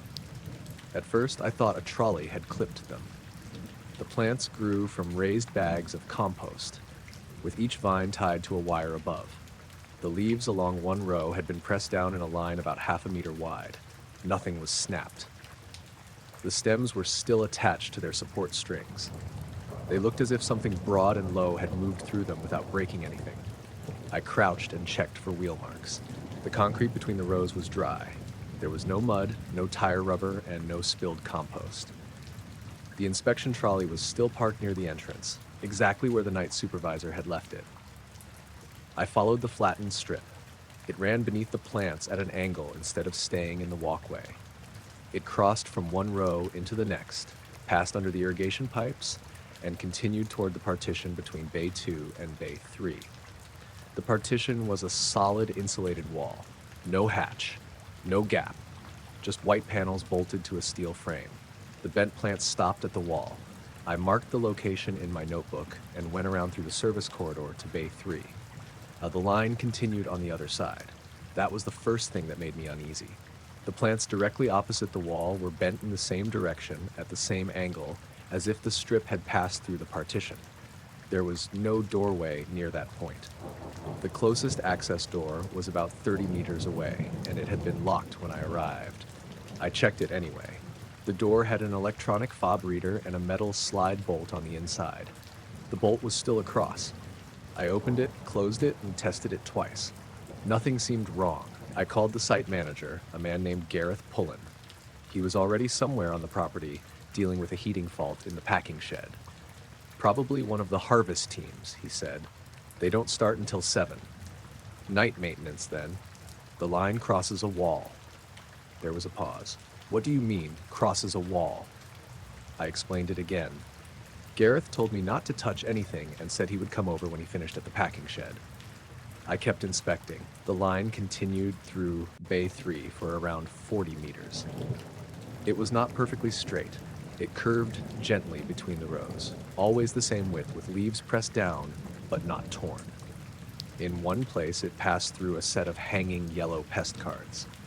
The cards were sticky and usually caught anything that brushed against them. None had moved. That was difficult to understand, because the leaves below them were folded flat. I took photographs and checked the underside of the plants for insects or mold. There was nothing unusual, no feeding damage, no residue, no sign of chemical exposure. The air felt colder along the strip. I did not notice that immediately. Greenhouses often had cold spots near walls or ventilation panels, especially before sunrise. But this was different. When I put my hand above the bent leaves, the air felt cool enough to raise bumps on my skin. I carried a digital probe for checking leaf and soil temperature. The general air temperature in the bay was 19.4 degrees Celsius. Over the strip, it was 11.8. I moved the probe half a meter to the side. 19 degrees again. I repeated the test several times and got almost the same result. The cold area was narrow and followed the flattened plants. Gareth arrived about 15 minutes later with Louise Chen, the site's irrigation supervisor. Gareth was in his 50s and had worked in glass houses most of his life. He was not someone who became excited easily. He looked at the first section, walked around the partition, and then came back without saying anything. Louise checked the irrigation lines. "No leaks," she said. "Could cold water do that?" I asked. "Not without flooding the bags." Gareth put his hand over the plants. "That's cold," he said. We followed the strip into Bay 4. To reach Bay 4, the line crossed another solid partition and a locked sanitation door. The door had a rubber seal all the way around it. Gareth opened it with his master fob, and we found the inside bolt still engaged. He stared at the bolt for a while. "You locked this?" he asked Louise. "Ben did last night. It's on the checklist." Gareth pulled out his phone and called Ben Rowe, the night supervisor. Ben said he had closed every internal door at 11:15 p.m. He had been the last person through the growing bays. Nobody else had signed in after midnight, and the alarm system had shown no door openings. While Gareth spoke to him, I noticed a soft clicking sound somewhere ahead of us. It came in groups of 3. Click, click, click, click. Then silence for several seconds. Then again. The older roof panels made similar noises as they warmed, but the sound usually came from above. This seemed to come from inside the crop. Louise walked toward it. The clicking moved farther away. She stopped. It stopped too. "Did you hear that?" she asked. Gareth ended the call. We waited. 3 clicks came from the next row. Gareth stepped through the plants and looked along the concrete aisle. There was nothing there. By then, the sun had started to brighten the roof. Condensation dripped from the metal frames. The heaters ran at a low, steady hum, and the normal morning noises made the place feel less strange. Then the temperature alarm sounded. It was not a fire alarm. It was a short electronic tone from Gareth's phone, followed by a warning from the building control app. Zone 4B temperature deviation. Louise opened the system on her tablet. The greenhouse had fixed sensors every 10 meters. They sent readings to the control room once a minute. The screen showed a sharp drop at one sensor in Bay 4. The temperature had fallen from 19 degrees to 9 in under 2 minutes. As we watched, that sensor began to rise again. The next sensor east showed a drop, then the next one. The cold area was moving. We stood in the aisle watching the numbers update. The readings changed one after another in a slow sequence, following the same direction as the bent plants. Louise calculated the distance between sensors. "It's doing about 4 kilometers an hour," she said. "Walking speed." Gareth looked down the row. The clicking started again, farther ahead. Click, click, click. I could not see anything moving, but the tomato leaves began to tremble in a narrow section about 20 meters away. There was no wind. The ventilation fans were off. The movement came toward us. Leaves dipped one after another, not violently, just enough to show a path. It crossed from the right side of the row to the left. The support strings swayed slightly above it. "Back out," Gareth said. None of us moved at first. A patch of condensation formed on one of the metal irrigation pipes. It spread along the pipe toward us, a thin white coating that appeared section by section. Water droplets turned cloudy and then froze. That got us moving. We left Bay 4 through the sanitation door. Gareth shut it and pushed the bolt across. We stood in the service corridor, looking through the small wired glass window. The clicking reached the door. The metal handle moved down, not quickly. It lowered a few centimeters, stopped, and then lowered again. The door remained locked. A pale mist formed around the edges of the window. Louise stepped back. The handle returned to its normal position. The cold line appeared on the corridor floor. There was no opening beneath the door. The rubber seal touched the concrete. Still, a strip of frost began to form on our side. continuing in the same direction as the plants. It crossed the corridor toward Bay 5. The door into Bay 5 was also locked. The frost reached it and stopped. For maybe 10 seconds, nothing happened. Then a sound came through the wall. It was low and uneven, almost like breathing, but not from lungs. It had a wet mechanical quality, with a faint rattle at the end of each exhale. The sound lasted long enough for all three of us to look at each other. The temperature sensor in Bay 5 triggered. Gareth told Louise to call security and told me to wait in the corridor. Then he opened the door. I followed him anyway. Bay 5 held pepper plants, shorter and more open than the tomato vines. From the doorway, we could see much farther down the rows. The line of bent plants continued from the wall. About 60 meters ahead, something moved between the peppers. I could not make out a body. It was more like a distortion in the air, a narrow vertical patch where the leaves and support posts looked slightly blurred. The top of it reached about chest height. It moved at the same steady walking pace shown by the sensors. The plants bent beneath it as it passed, not beside it. Beneath it, there were no footsteps. The concrete stayed dry and clean. Gareth called out, "Who's there?" The blurred area stopped. The whole bay became quiet. Even the heaters seemed to cut off, though I later learned they had still been running. A single pepper dropped from a plant near the distortion and hit the concrete. The sound echoed much farther than it should have. Then the clicking began all around us. It came from the roof supports, the irrigation pipes, and the hanging cables. 3 clicks in one row, 3 in another. Then another set behind us. Gareth backed toward the door. The distortion moved again, but not away from us. The plants began bending in our direction. We retreated into the corridor and locked the door. This time, Gareth did not stay to watch. He told everyone by radio to leave the growing bays and assemble in the packing shed. The harvest crew had just arrived. About 20 workers were changing into protective clothing when the evacuation message came through. Most thought there had been a gas leak. Gareth did not explain. He only told them to stay out of the glass houses. We went to the control room. The temperature map showed the cold zone traveling through Bay 5. Sensor by sensor, the readings dropped and recovered. The path curved toward the north wall, crossed into Bay 6, and continued without using a door. Security arrived at 7:25. The guard, Noel Barrett, checked the access logs and alarm history. No external doors had opened between Ben Sven's final inspection and my arrival. No motion alarms had triggered. The cameras showed nothing unusual. We reviewed the footage from Bay 2. The camera angle covered part of the first bent section. At 3:17 a.m., the picture became grainy for 9 seconds. The plants did not visibly move during the interference, but when the image cleared, the line was there. Bay 3 showed the same thing at 3:29. Bay 4 at 3:42. The times matched the temperature records. Something cold had taken roughly 12 minutes to move from one bay to the next. In Bay 5, the camera interference lasted longer. During it, the image developed horizontal bands that rolled from bottom to top. For 2 frames, a dark shape appeared near the center of the aisle. It was narrow and upright. Noel paused the video and zoomed in. The shape had no clear edges. It might have been a compression error, except it covered the plants while remaining behind the hanging irrigation line. It seemed to occupy a real position in the room. Gareth told him not to zoom further. At 7:38, the temperature alarm reached the final sensor in Bay 6. Beyond that point was the loading area and an exterior wall. We watched the reading fall to 8.6 degrees. It stayed there for almost 5 minutes.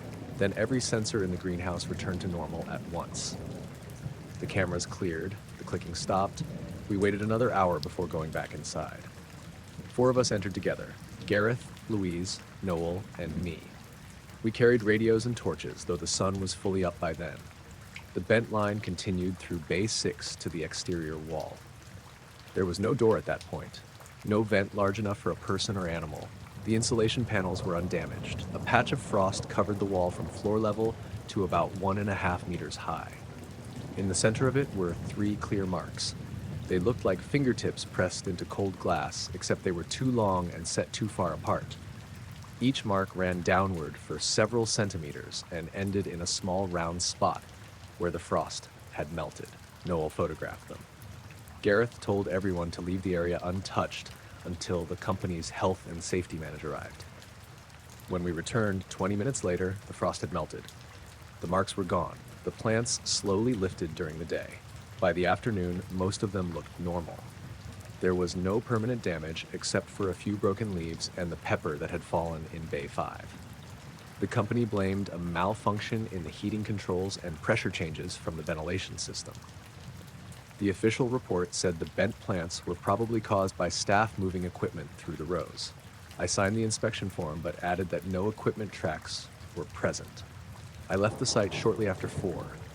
It had started raining and traffic on the A10 was slow. I reached my house in Soham just before 5 and parked in the driveway. My wife, Hannah, was still at work. The house was empty.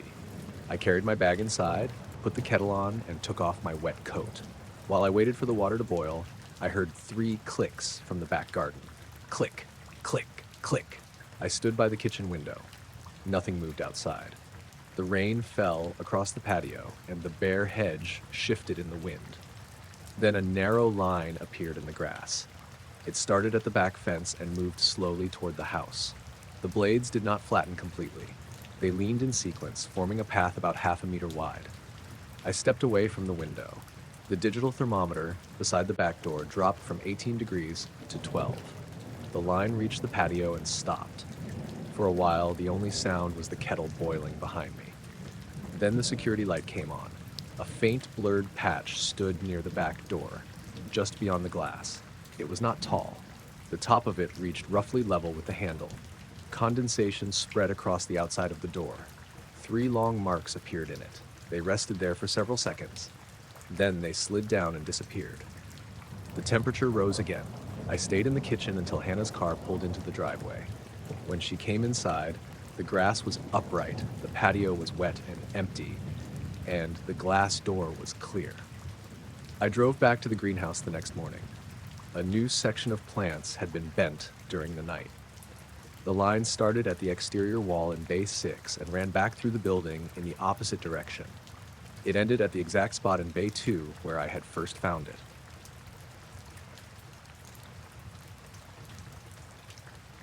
The first empty wash started at 9:17, about 20 minutes after I locked the entrance gate. I worked evenings at a petrol station and automatic car wash on the edge of Peterborough. The place sat between an industrial estate and a dual carriageway, so most of our customers were delivery drivers, taxis, and people coming home from late shifts. The car wash was one of those long enclosed bays where you drove onto a guide rail, put the car in neutral, and let the conveyor pull you through. My name was Hannah Mercer. I had been working there for just over a year. Closing was usually simple.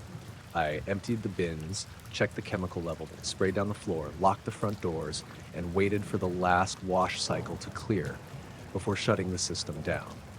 The bay closed at 9, but the shop stayed open until 10. That Tuesday had been quiet. It was warm for October, with light rain blowing across the forecourt. The road outside had looked almost black under the streetlights.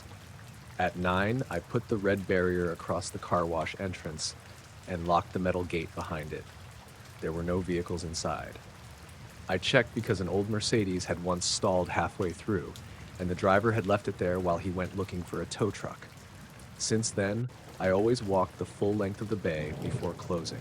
The conveyor was empty. The brushes were still. Water dripped from the overhead pipes. I returned to the shop and started counting the till. At 9:17, the wash alarm beeped. It was not an emergency alarm.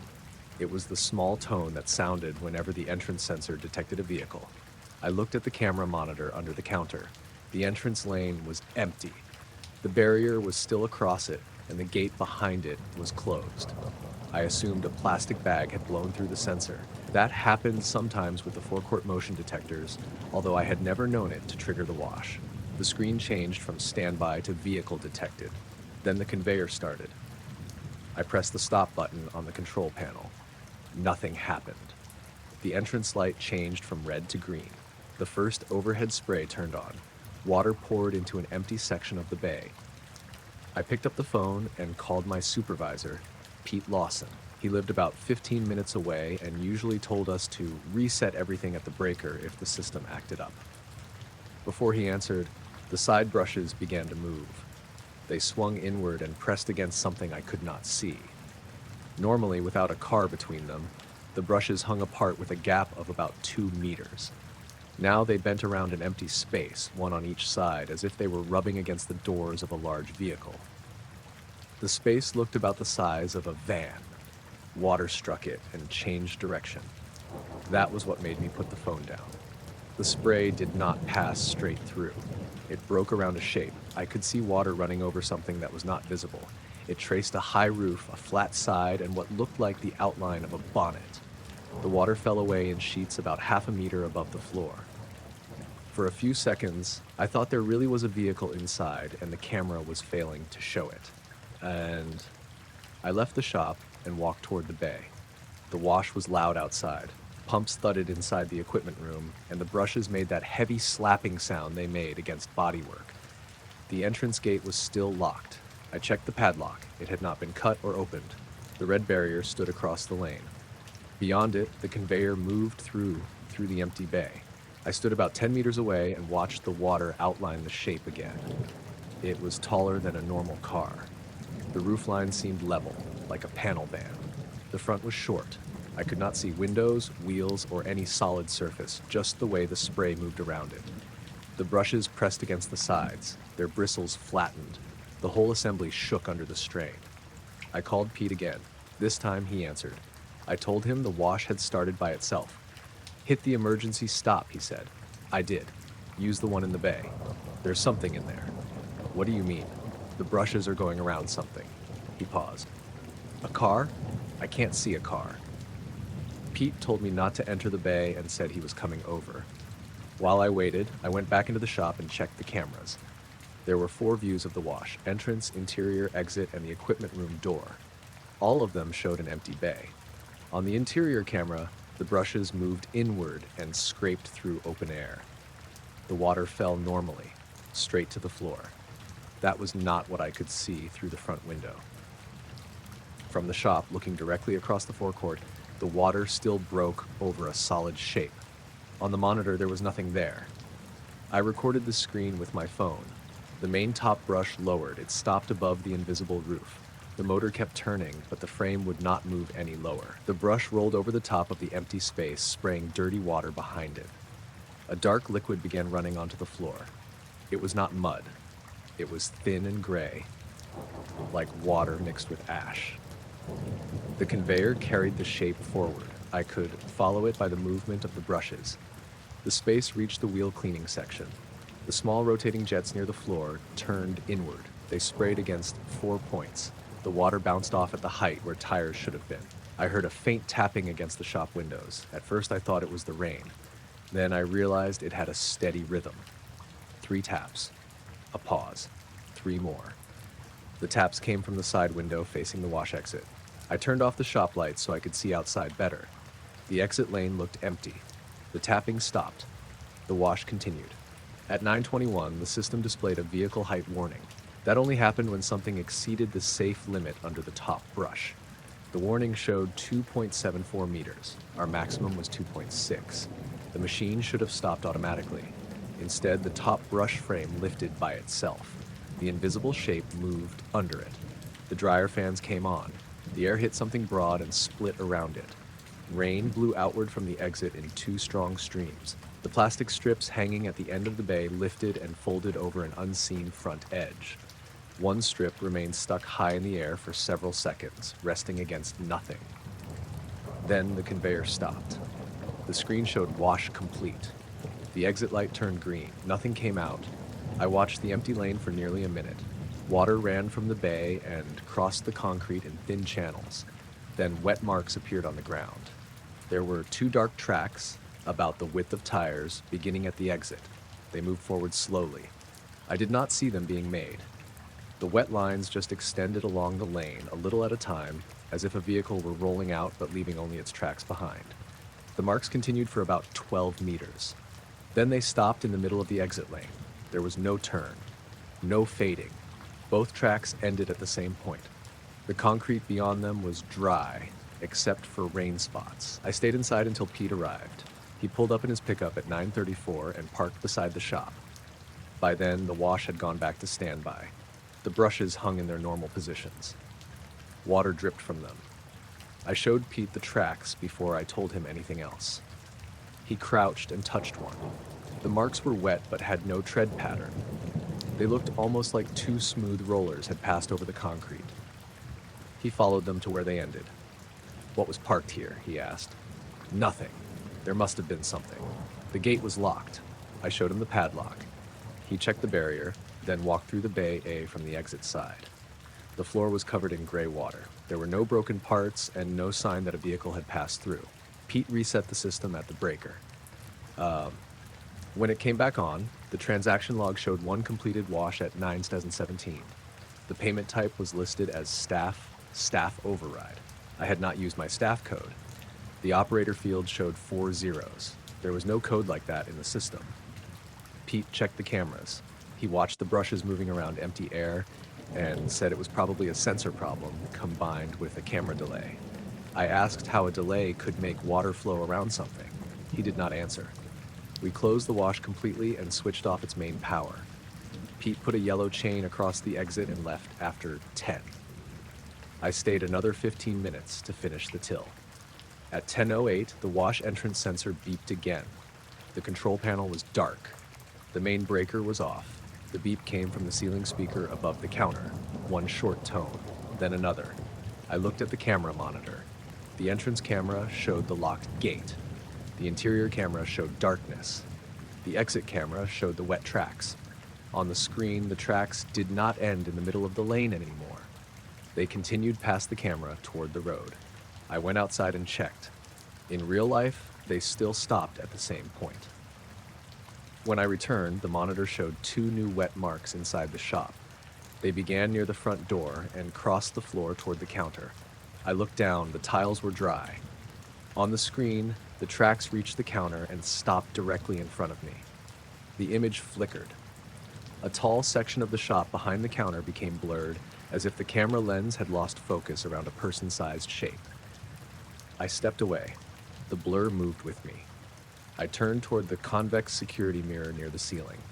For a second, I saw a narrow, dark shape standing on the customer side of the counter. It was taller than me and slightly bent at the top. When I looked directly at the spot, nothing was there. The wash speaker beeped again. Then the automatic front door opened. The door had been locked.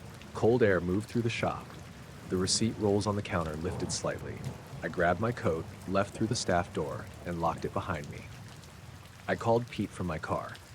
He told me to drive home and said he would check the building in the morning. As I pulled away, the wash bay lights came on one section at a time. The main power was still off. In my mirror, I saw the side brushes close around an empty space near the entrance. I drove home without stopping. I lived in a small terrace house in Stanground with my younger sister, Chloe. She worked nights at a care home, so the house was empty when I arrived. I parked on the street and sat in the car for a few minutes.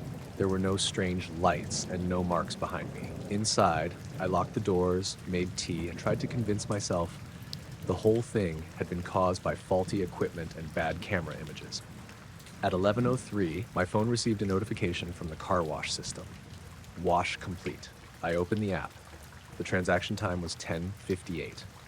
The vehicle height was 2.74 meters. The camera thumbnail showed the exit lane. A pale shape filled most of the image.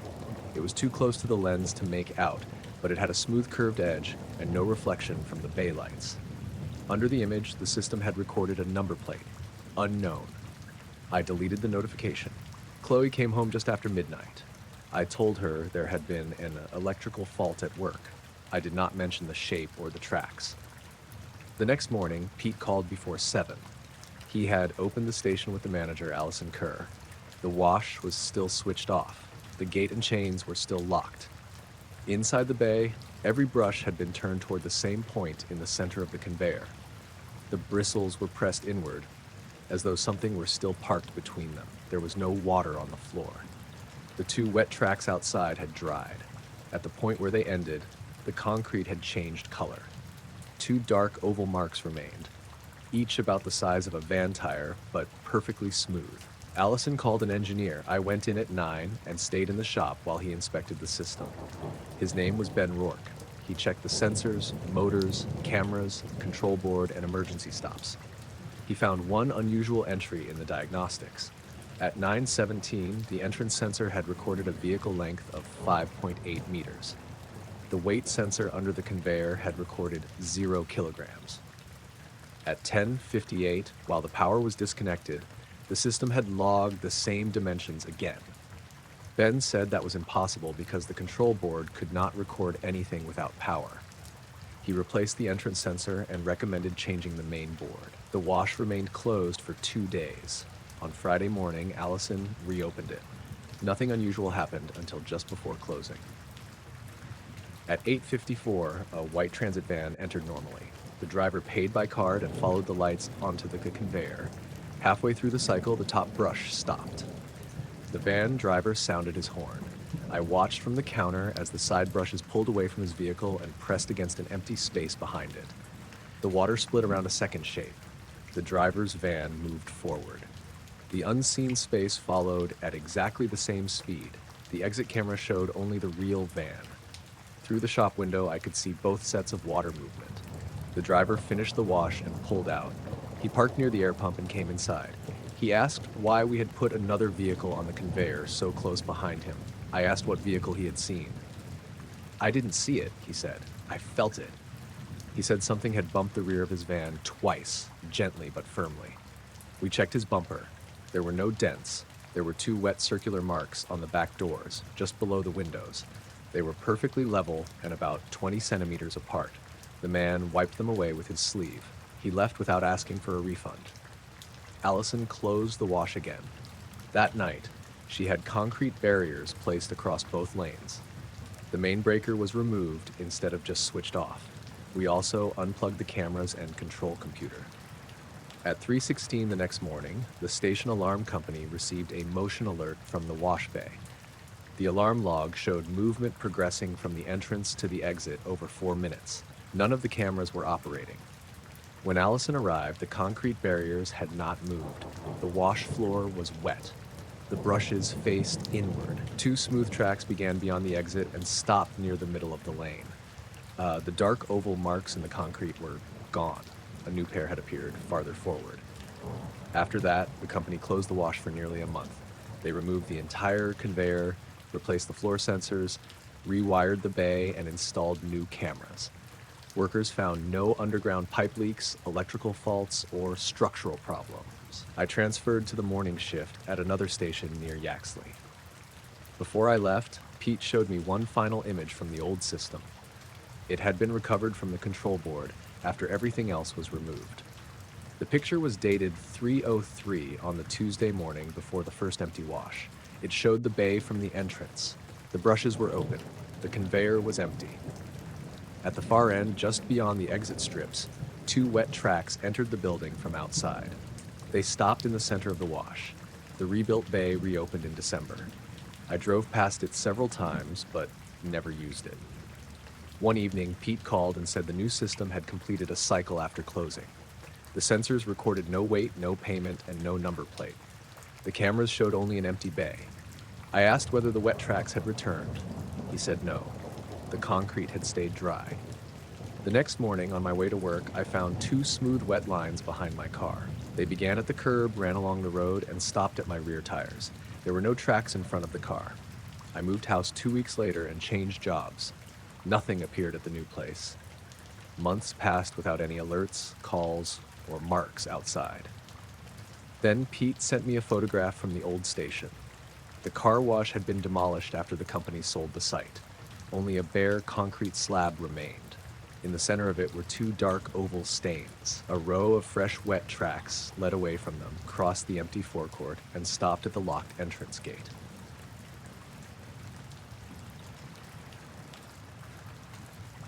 The glassy layer showed up after 3 days of rain, took part of the cliff down. I was working on a coastal erosion survey near Robin Hood's Bay in North Yorkshire. The council had closed a section of the footpath because a large slab of shale had fallen onto the beach, exposing fresh rock behind it. My job was to photograph the new face, measure the fractures, and check whether the path above was likely to go next. It was early April, cold but bright, with a hard wind coming off the sea. The tide was out when I arrived, and the exposed cliff was still wet. Water ran down the dark bands of mudstone and collected in shallow pools around the fallen blocks. I had been there about an hour when I noticed a narrow black line between two layers of rock.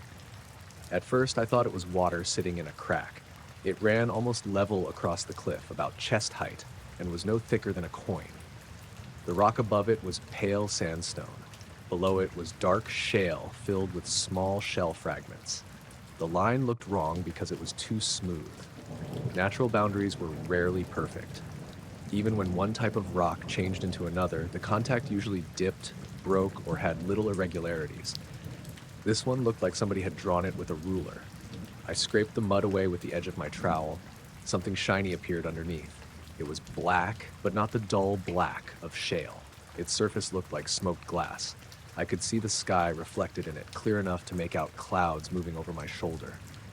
I leaned closer. The reflection didn't match the weather. Above me, the sky was bright gray with broken cloud and a patch of blue toward the east. In the material, the sky was dark. There were stars in it. I stepped back and checked the angle, thinking I was seeing a reflection from my jacket or the shadowed cliff behind me. I moved left and right. The dark sky remained. It looked like a clear night with hundreds of small points of light. A brighter band crossed one section, faint and cloudy. I took off one glove and touched the surface. It felt cold and perfectly smooth. Not polished smooth, more like glass straight from a mold. I held my phone in front of it. The phone's reflection appeared normally, but behind it, the reflected sky stayed dark. I took several photographs. On the phone screen, the layer looked like a simple black stripe. The stars were not visible. That should have been the first point where I packed up and called someone else. Instead, I assumed the camera was struggling with the contrast. I had spent years looking at odd minerals, wet rock, and reflective surfaces.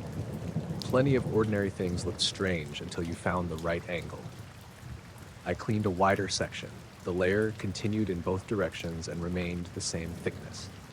When I shone my torch across it, there were no scratches, bubbles, or grains. The light did not reflect back as a bright spot. It seemed to sink into the surface. I chipped at the sandstone above it. A small piece came away easily, exposing more of the black material. The night sky reflection widened with it.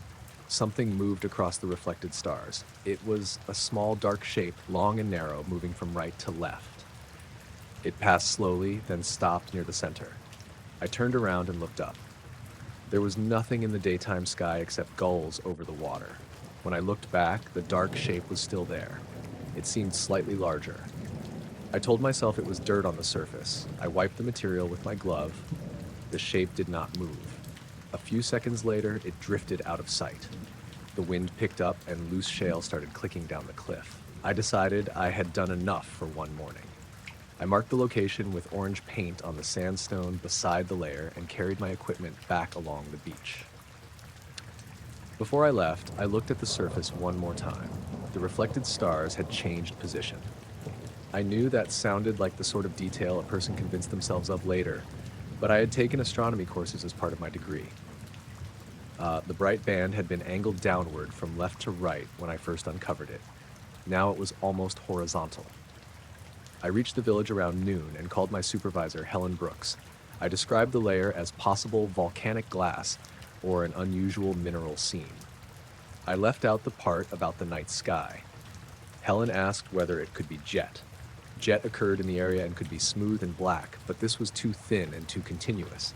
I told her that. She said she would come down the next morning with Dr. Imran Salim from the university. Imran specialized in sedimentary rocks and had worked along that coast for years. Back at the guest house, I checked my photographs on a laptop. Most showed the black line clearly. In 2 images, the surface was not black. It looked pale gray, almost the same color as the sky above the cliff. In the last photograph, there was a small dark mark near the center. I zoomed in. It was blurred and had no detail, but it was in the same place where I had seen the moving shape. The file information said the photo had been taken at 9:47 p.m. I had taken it shortly before 11 in the morning. The date was correct. Only the time was wrong. My camera's internal clock showed the correct local time. That evening, after dinner, I went outside and looked up at the sky. The cloud had thickened and no stars were visible. At 9:47, my phone vibrated. It was an alert from the camera app telling me a new image had been imported. I opened it. The photograph showed the cliff face in darkness. The orange paint mark was visible beside the black layer. The rock was lit by a narrow white beam as if someone had used a torch. I had not taken the picture. My camera sat in its case on the desk. I checked it. The battery was nearly empty, even though I had charged it that afternoon. The new image was stored on the memory card. I called Helen and told her about the incorrect timestamps and the unexplained photograph. She asked whether anyone else had access to my room. I said no. She paused, then told me not to return to the cliff alone. The next morning was foggy and almost windless. Helen collected me at 7, and we met Imran near the beach access. Imran was in his late 40s, quiet and very practical. He listened while I explained what I had found. I still avoided saying that the layer reflected stars. I said it showed unusual dark reflections that did not photograph properly. He looked at me for a second and asked, "Dark reflections of what?" "The sky." "The sky was bright yesterday." "I know." Helen gave me a look but said nothing. We reached the cliff just after low tide. The orange mark was still there. The exposed layer was not. For several meters, the boundary between sandstone and shale looked ordinary, rough, uneven, and packed with wet clay. I thought I had taken us to the wrong spot until I found the small notch where I had removed a piece of sandstone. I scraped at the boundary. The black surface appeared again under a thin coating of gray material.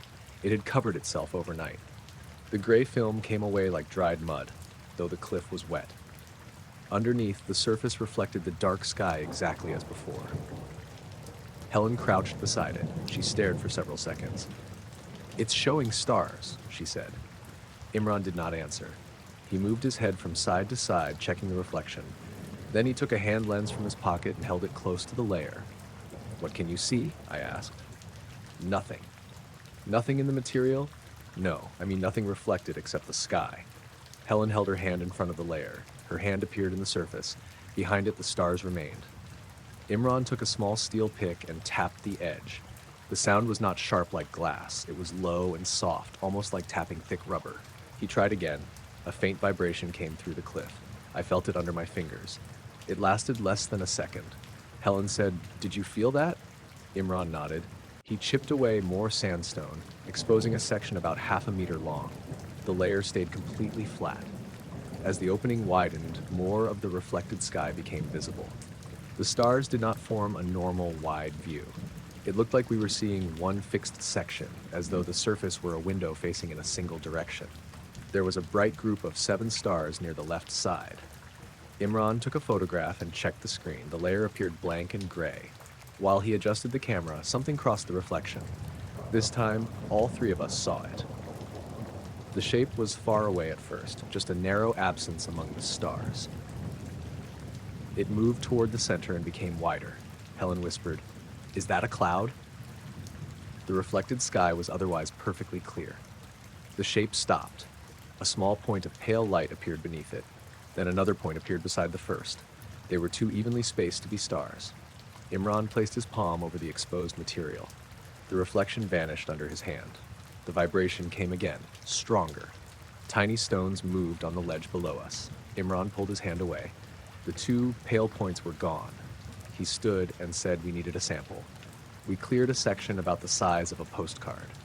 The material seemed to be bonded between the layers, but it was extremely thin. Imran used a narrow chisel to cut around it while Helen recorded the process. Every time the chisel touched the black surface, the cliff vibrated. The feeling traveled up my arm and into my teeth. It was not loud enough to hear, but the water in a small pool beside my boot formed rings. After several minutes, a thin piece came loose. It was roughly triangular, about 8 centimeters across and no thicker than a piece of card. Imran held it between 2 gloved fingers. The side facing us reflected the dark sky. The exposed gap in the cliff still reflected the same view. For a moment, both surfaces showed identical stars. Then the piece in Imran's hand began to change. The black shine faded from the edges inward. The stars became dim. The surface turned cloudy and brown. Within 30 seconds, it looked like an ordinary chip of mudstone. Imran scraped it with his thumbnail. A few grains came away. He handed it to me. It felt like stone, slightly rough, brittle, and dry. The remaining layer in the cliff was still smooth and reflective. We removed a second sample, larger than the first. The same thing happened. It lost the reflection and became ordinary rock. Imran put both pieces into separate sample bags. He labeled them with the location, date, and layer depth. Helen asked whether oxidation could cause such a fast change. Imran said no. He looked unsettled, but he kept working. We exposed more of the layer. It continued deeper into the cliff. The dark reflection now covered an area almost a meter wide. The star field had shifted again. The two pale points returned. They were farther apart this time. The dark shape above them seemed closer. It had a curved lower edge and a wider section behind it, though there was no clear outline. Helen stepped away. "That's not the same sky," she said. Imran asked what she meant. "The stars, they move too much." He checked his watch. Only 20 minutes had passed since we first uncovered the surface. In a normal night sky, the change would have been too small to notice. The vibration started without anyone touching the layer. It came in short pulses, 3 seconds on, 3 seconds off. The water pool beside us rippled each time. A small section of wet shale fell from higher up the cliff and broke near our feet. Imran said we had to leave because the face might be unstable. We packed the samples and equipment quickly. As we moved away, the vibration continued. I looked back from about 20 meters down the beach. The exposed black patch reflected no stars. It showed a pale gray sky like the one above us. For a moment, I felt relieved. Then a dark shape passed through that reflection. Something moved across the daytime sky inside the layer. I looked up. The real sky was empty. We reached the village before the tide turned. Imran took the samples to the university laboratory. Helen and I returned to the council office in Scarborough and wrote a short field report. We described the material as an unidentified thin mineral layer pending analysis. We did not include the reflections. At 4 that afternoon, Imran called. The samples were ordinary shale. The mineral content matched the layer below the black surface. Clay minerals, quartz, organic material, and trace pyrite. Nothing glass-like. He had cut one sample in half. The inside was dull and granular. There was no coating. He said the second sample had changed after he left it under a microscope. For several minutes, the surface became smooth again. It reflected a dark patch even though the sample was under a bright laboratory lamp. Before he could photograph it, it turned back into shale. Helen asked him whether anyone else saw it. A technician named Nisha had been in the room. She had seen the change but refused to put it in writing. Imran wanted to return to the cliff that evening. Helen said no. The tide would be high, the weather was worsening, and the site was already unsafe. At 6:30, a section of the cliff collapsed. A local Coast Guard officer called the council because the fall had blocked part of the beach. Nobody had been hurt. The collapse buried the exposed layer under several hundred tons of rock. The next day, we inspected the site from a safe distance. Fresh debris covered the area. There was no visible black material. Imran walked along the edge of the fall, checking loose fragments. He found sandstone, shale, ironstone nodules, and fossil shells. Nothing smooth or glass-like. The samples in his laboratory remained ordinary stone. For 2 weeks, nothing else happened.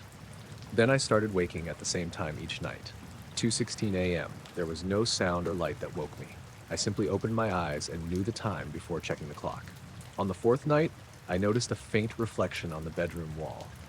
It came from the framed glass over a geological map opposite the window. The curtains were closed and the room was dark. In the glass, I could see stars. I sat up and switched on the bedside lamp. The reflected stars remained.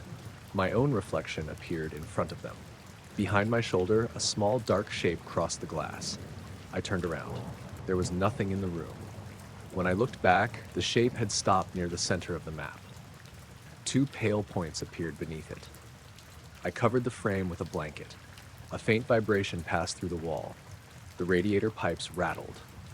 I took the frame down, carried it outside, and left it beside the bins. The vibration stopped before I returned upstairs. In the morning, the glass reflected normally. I drove the frame to the recycling center and watched an employee place it in a container with broken windows and bottles. That afternoon, Helen called to say the council had received new aerial photographs of the cliff collapse. One image had been taken by a survey drone at 2:16 in the morning, even though the drone had been stored in a locked case with its battery removed. The photograph showed the beach in darkness. The cliff face was almost invisible. In the center of the fallen rock was a thin black line reflecting a clear field of stars. A dark shape covered part of them. Two pale points faced the camera. Helen deleted the file while we were on the phone. I finished the erosion report and returned home before sunset. The bedroom wall looked normal. The radiator stayed quiet. I slept through the night. A month later, I visited the coast again as part of a different survey. The fallen section had settled, and the tide had removed much of the loose debris. I stayed on the marked path above the beach. Near the base of the cliff, partly covered by sand, a narrow black line ran between two layers of rock. The day was bright and cloudless. From where I stood, the surface reflected the blue sky. Just before I walked away, one small white point appeared in it.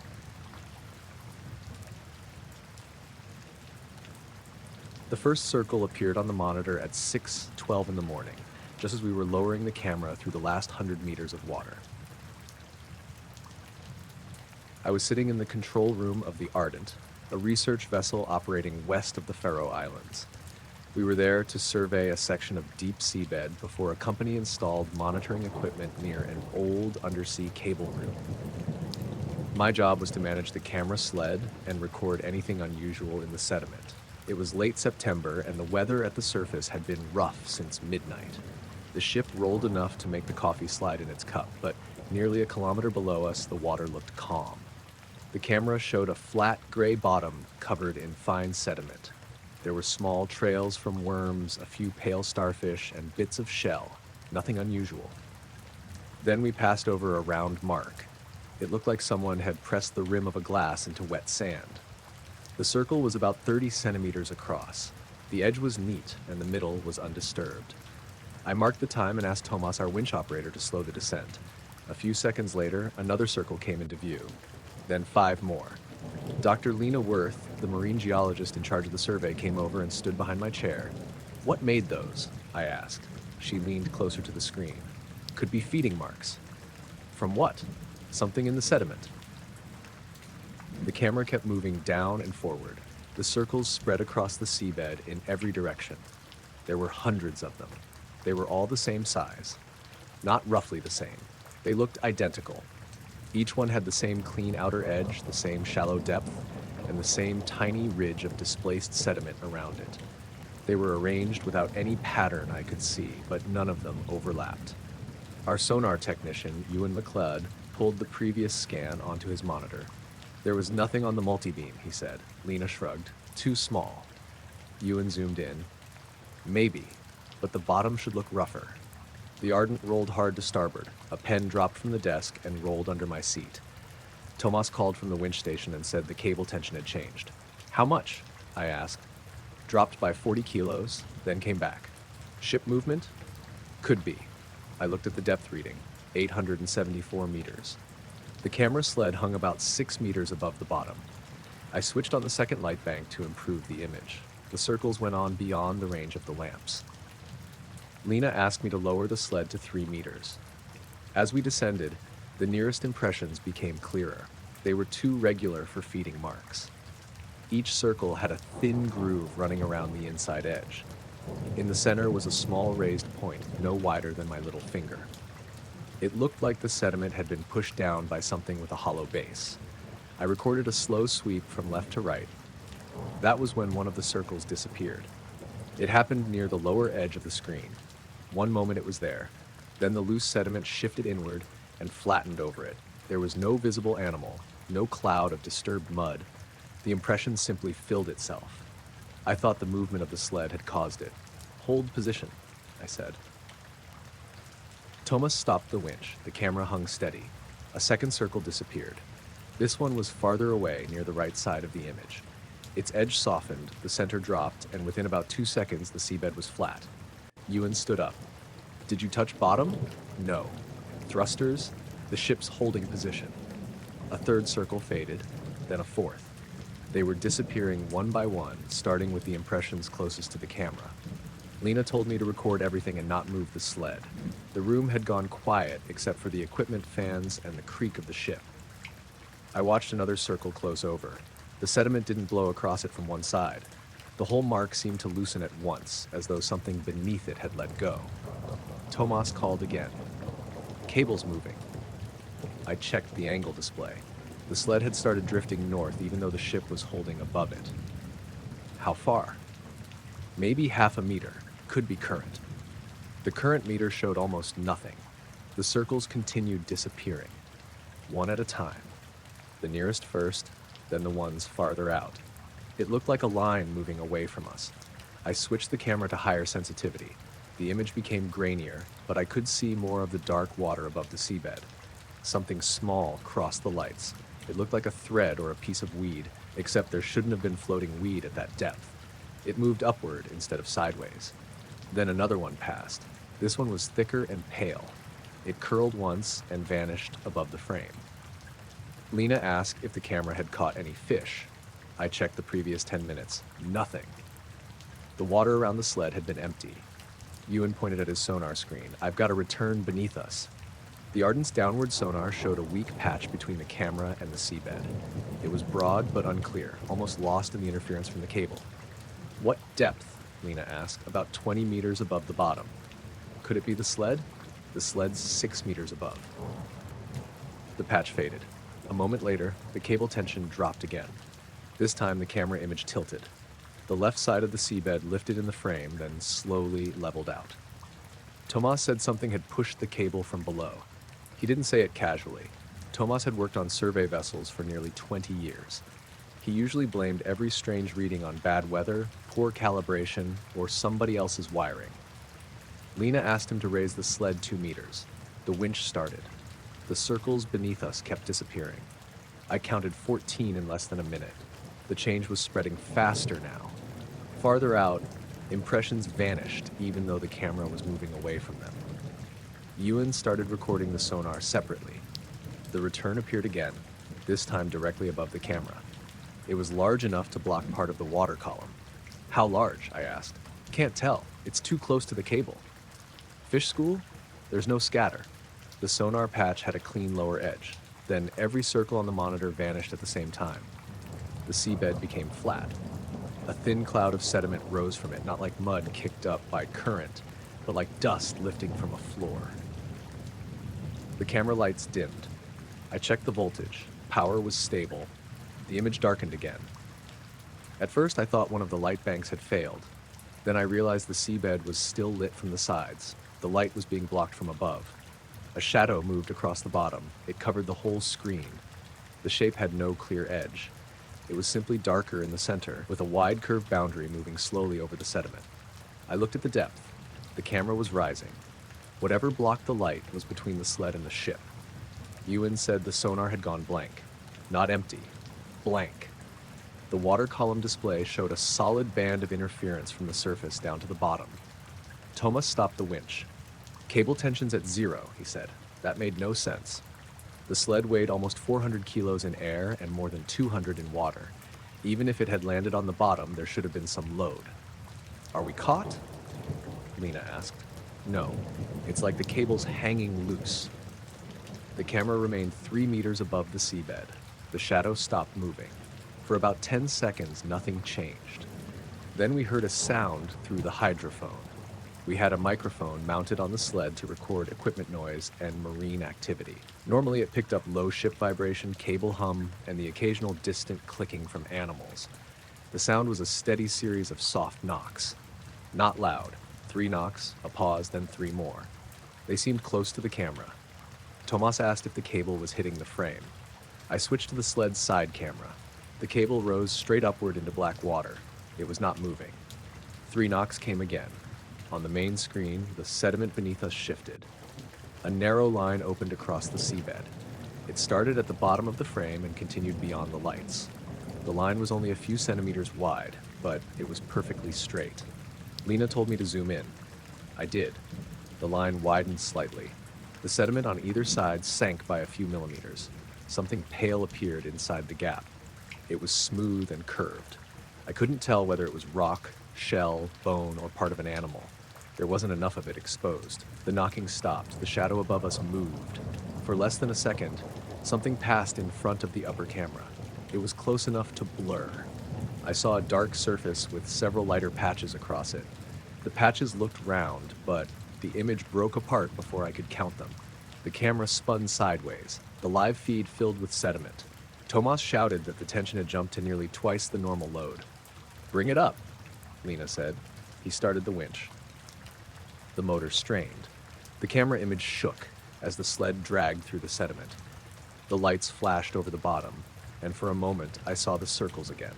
They had returned. Hundreds of them.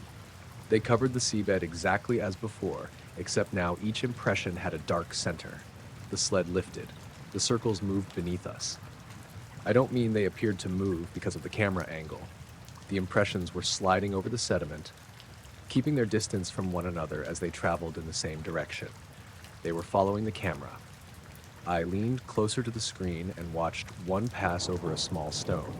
The circle reached the stone, disappeared, then formed again on the other side. Nothing physical crossed over it. A dark spot simply faded from one section of the seabed and appeared in another. The hydrophone picked up the knocking again. 3 knocks. Pause. 3 knocks. The winch pulled harder. The depth reading changed from 874 meters to 860. The shadow stayed over us. As the sled rose, it should have come closer to whatever blocked the light. Instead, the darkness remained at the same level. It felt as though the camera wasn't rising through the water at all, even though the cable was coming in. Ewan said the sonar still showed complete interference. The ship's GPS then shifted by nearly half a kilometer. Our position marker jumped east, then west, then returned to normal. The captain called from the bridge and asked what we were doing with the thrusters. Lena told him we were recovering the camera. He said the vessel had turned 12 degrees without any command. A cup fell off the counter as the ship rolled. The monitor went black. The camera feed was gone. Power and telemetry were still active, but both cameras showed nothing. The depth continued decreasing. 800 meters, 790, 780. The knocking continued through the hydrophone. It got slower as we raised the sled. By 700 meters, there was almost a minute between each set. At 640 meters, the sonar cleared. The water column looked empty. The cable tension returned to normal at the same moment. The camera feed came back. The sled hung in open water. There was no sediment on the lens. No damage. The lights worked normally. Lena ordered Tomas to stop the winch so we could inspect the equipment remotely. As soon as the sled stopped, a circle appeared in the water beneath it. I knew that sounded impossible, but that was what it looked like on the monitor. A faint round outline formed in the dark, about 2 meters below the camera. It had no solid surface.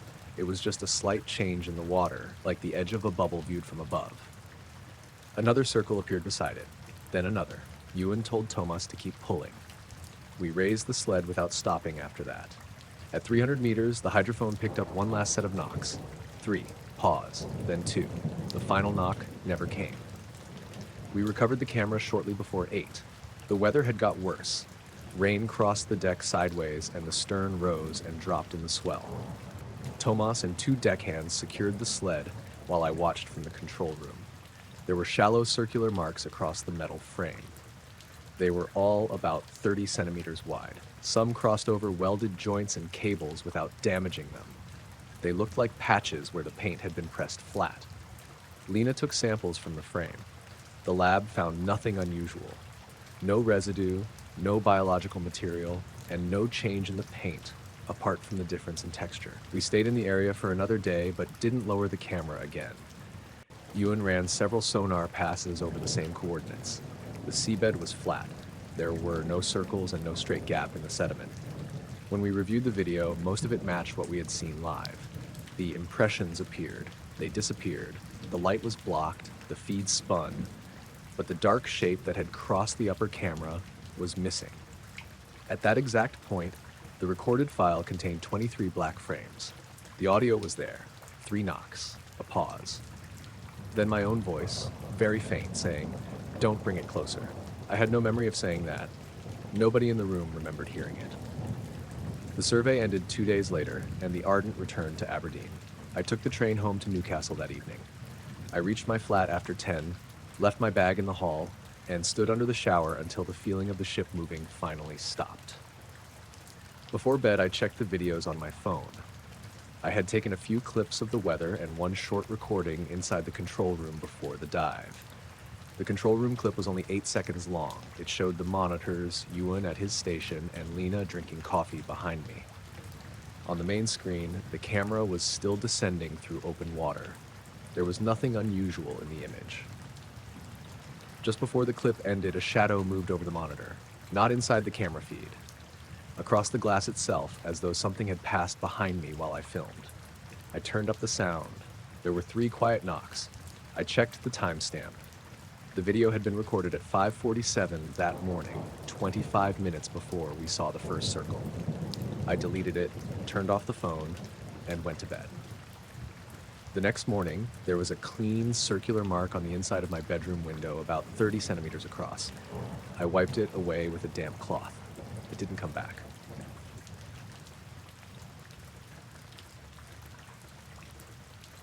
The second set of stars appeared off our left wing about 2 hours after we left Halifax.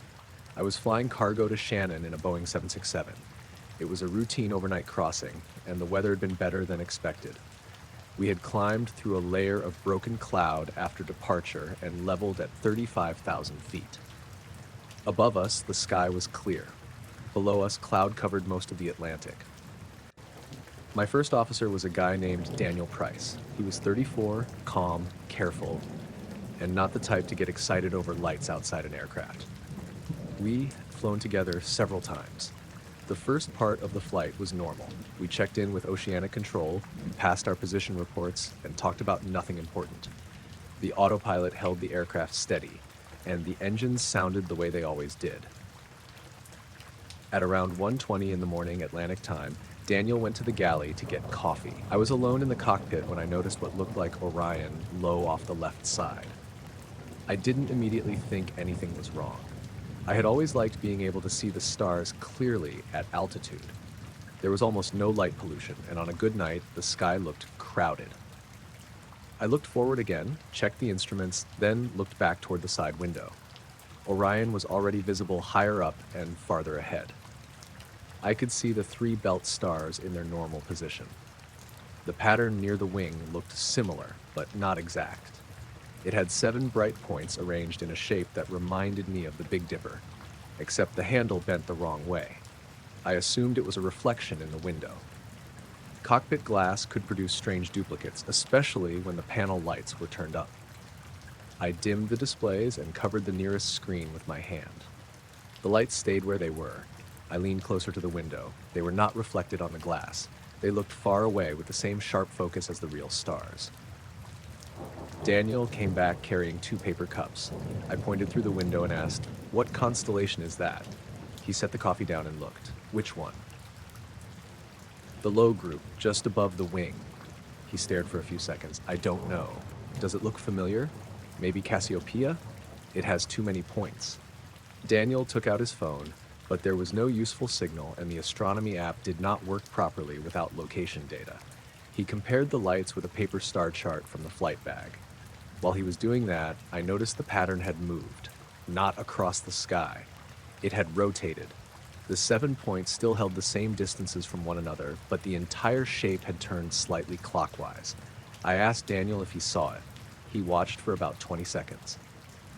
"Yeah," he said. "That's moving." There was no excitement in his voice. He sounded annoyed, like an instrument had started giving a bad reading. We checked our heading. We were steady on course. A turn by the aircraft could make the stars appear to rotate around the windows, but we had not changed direction or altitude. The artificial horizon was level. The compass heading had not shifted. The pattern rotated again. It happened very slowly, maybe a few degrees over a minute. Every point moved together. The shape did not stretch or change. I called the relief pilot, Marcus Hale, who had been resting in the bunk area. Marcus came into the cockpit in socks and a sweatshirt. He looked out the left window and saw the lights immediately. "What are those?" he asked. "That's what we're trying to work out," Daniel said. Marcus moved to the right seat and checked the opposite side. "There's nothing on the right." I asked if he thought they were satellites. He shook his head. Satellites moved individually. They crossed the sky at different speeds and directions. They did not hold a fixed pattern like that. We watched the lights for several minutes. There were 7 brighter points, and as my eyes adjusted, several weaker ones around them. The weak points formed short lines between the brighter stars, almost like the whole pattern was larger than we first thought. The group stayed beside the aircraft. That was the part that began to bother me. As we flew east at over 800 kilometers an hour, the pattern remained in the same part of the window, low and slightly behind the left wing. Real stars would stay nearly fixed because of the distance, but these seemed attached to our position. When I leaned forward, they shifted behind the window frame in a way that suggested they were outside and perhaps closer than the sky. There was no way to judge the distance. They could have been 50 kilometers away or thousands. Daniel switched on the weather radar and tilted it upward. Nothing appeared. We checked the traffic display. No aircraft showed within 200 miles. I contacted Oceanic Control and asked whether there was any reported traffic near our position. The controller said there was not. I kept the wording ordinary. I did not mention moving stars. I said we had unidentified lights off our left side. The controller asked if they were maintaining position. I said yes. There was a pause before he answered.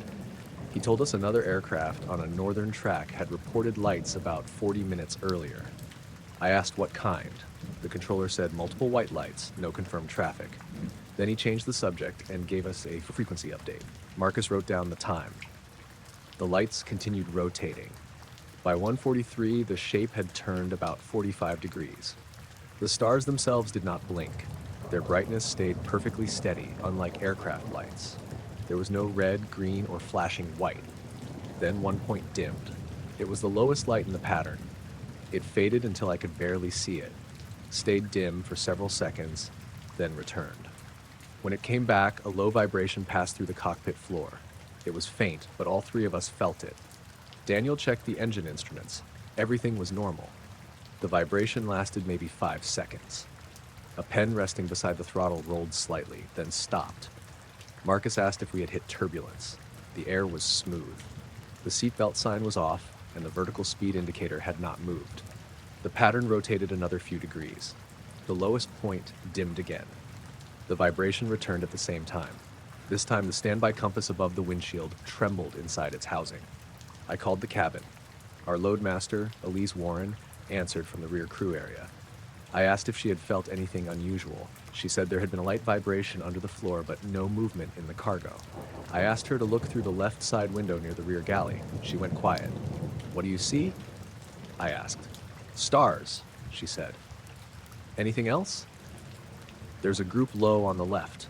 Are they moving?" Another pause. "They're turning."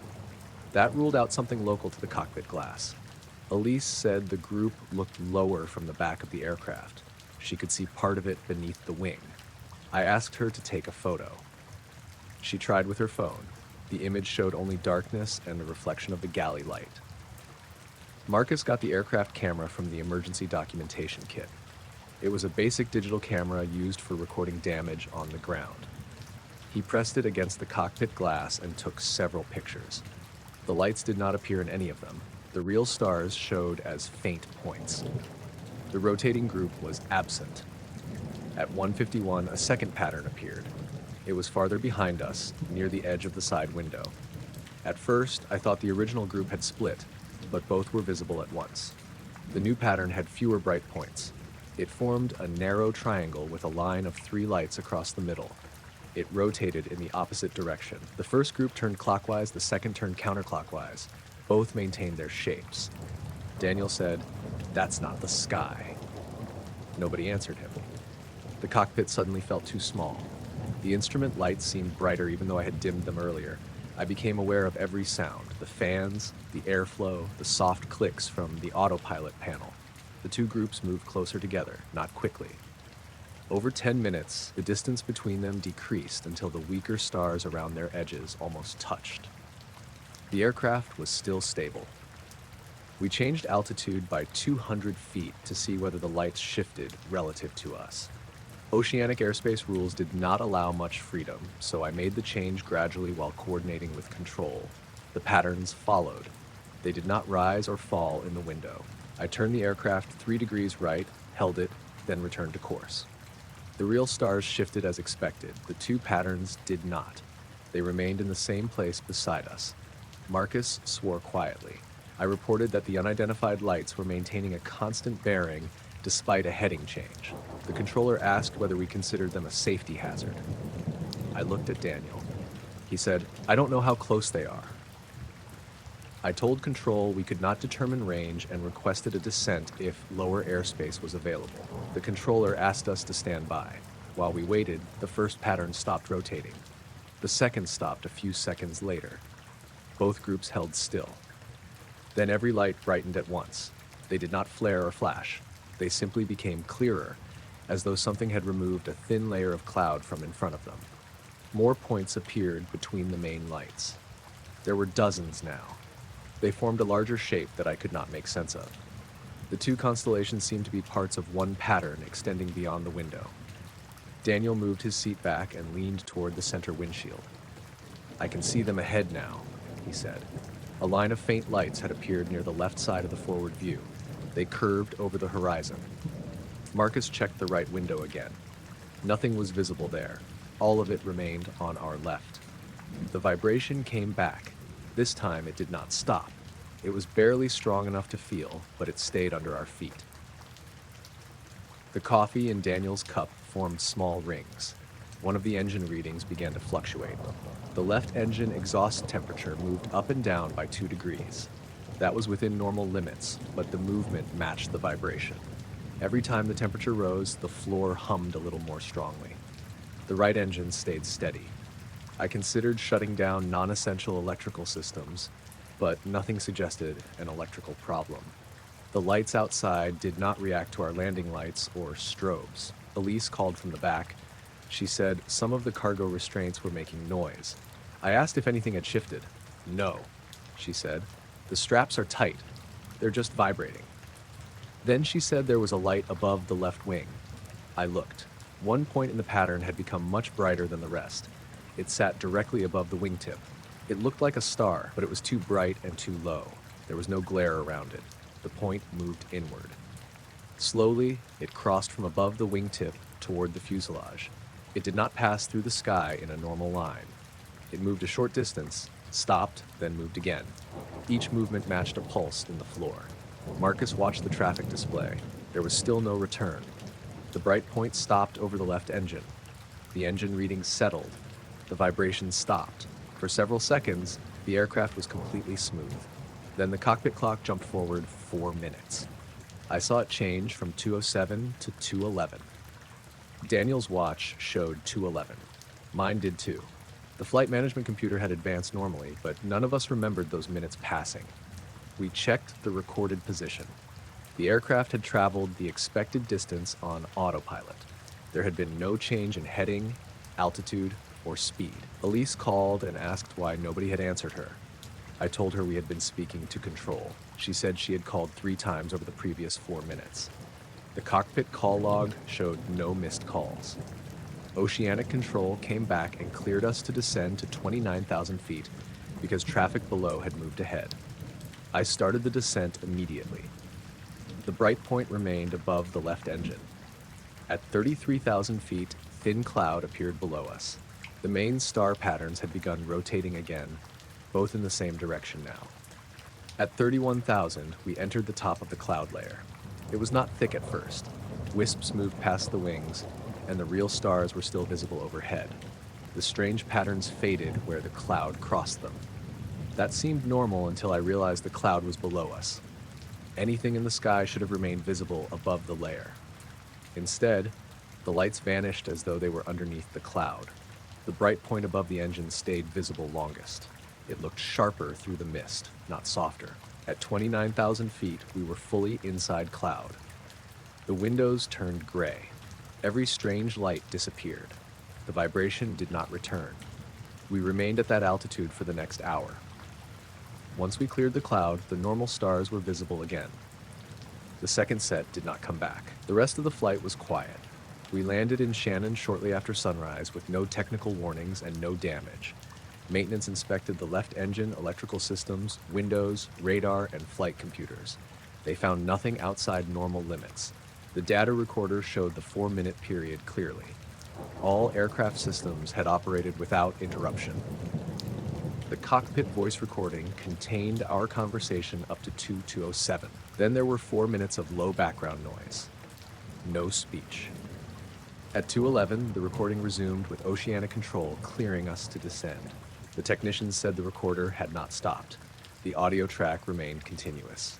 For those 4 minutes, none of us had spoken. Elise's calls from the rear were not recorded.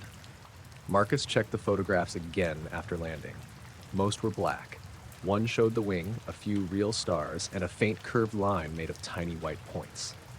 The line was not visible when he first checked the camera in flight. He copied the image to his laptop. The copy showed only the wing and normal stars. The curved line remained on the camera's original screen until he removed the battery. When he put the battery back, it was gone. I finished the paperwork and took a taxi to the hotel. I slept until late afternoon, then called my wife, Claire. I told her we had seen unusual lights, but left out most of the details. She could tell something was wrong and asked if the aircraft had been in danger. I said no. That was technically true. 2 days later, I flew home as a passenger. The flight crossed in daylight and stayed above clear weather. I spent most of it looking through the window, but I saw nothing unusual. I reached my house outside Manchester just before 9 in the evening. Claire had left the porch light on. The kids were asleep and the television was running quietly in the living room. I carried my bag upstairs, showered, and changed. Before closing the bedroom curtains, I looked outside. The sky was partly cloudy. Only a few stars were visible. Low over the neighboring roofs, 7 white points formed a bent pattern. They were too evenly spaced to be aircraft. I stood at the window and watched them rotate slowly as a group. A cloud moved across that part of the sky. The real stars above it remained visible. The 7 points disappeared. I closed the curtains and went downstairs. Nothing followed me home after that. The next morning, Daniel sent one message to our crew group. It was a photo taken through his kitchen window before sunrise. The sky looked empty except for a faint patch of cloud. On the glass itself, near the lower corner, 7 tiny marks formed the same pattern we had seen beside the aircraft. They looked like fingerprints made by points too small to belong to a hand.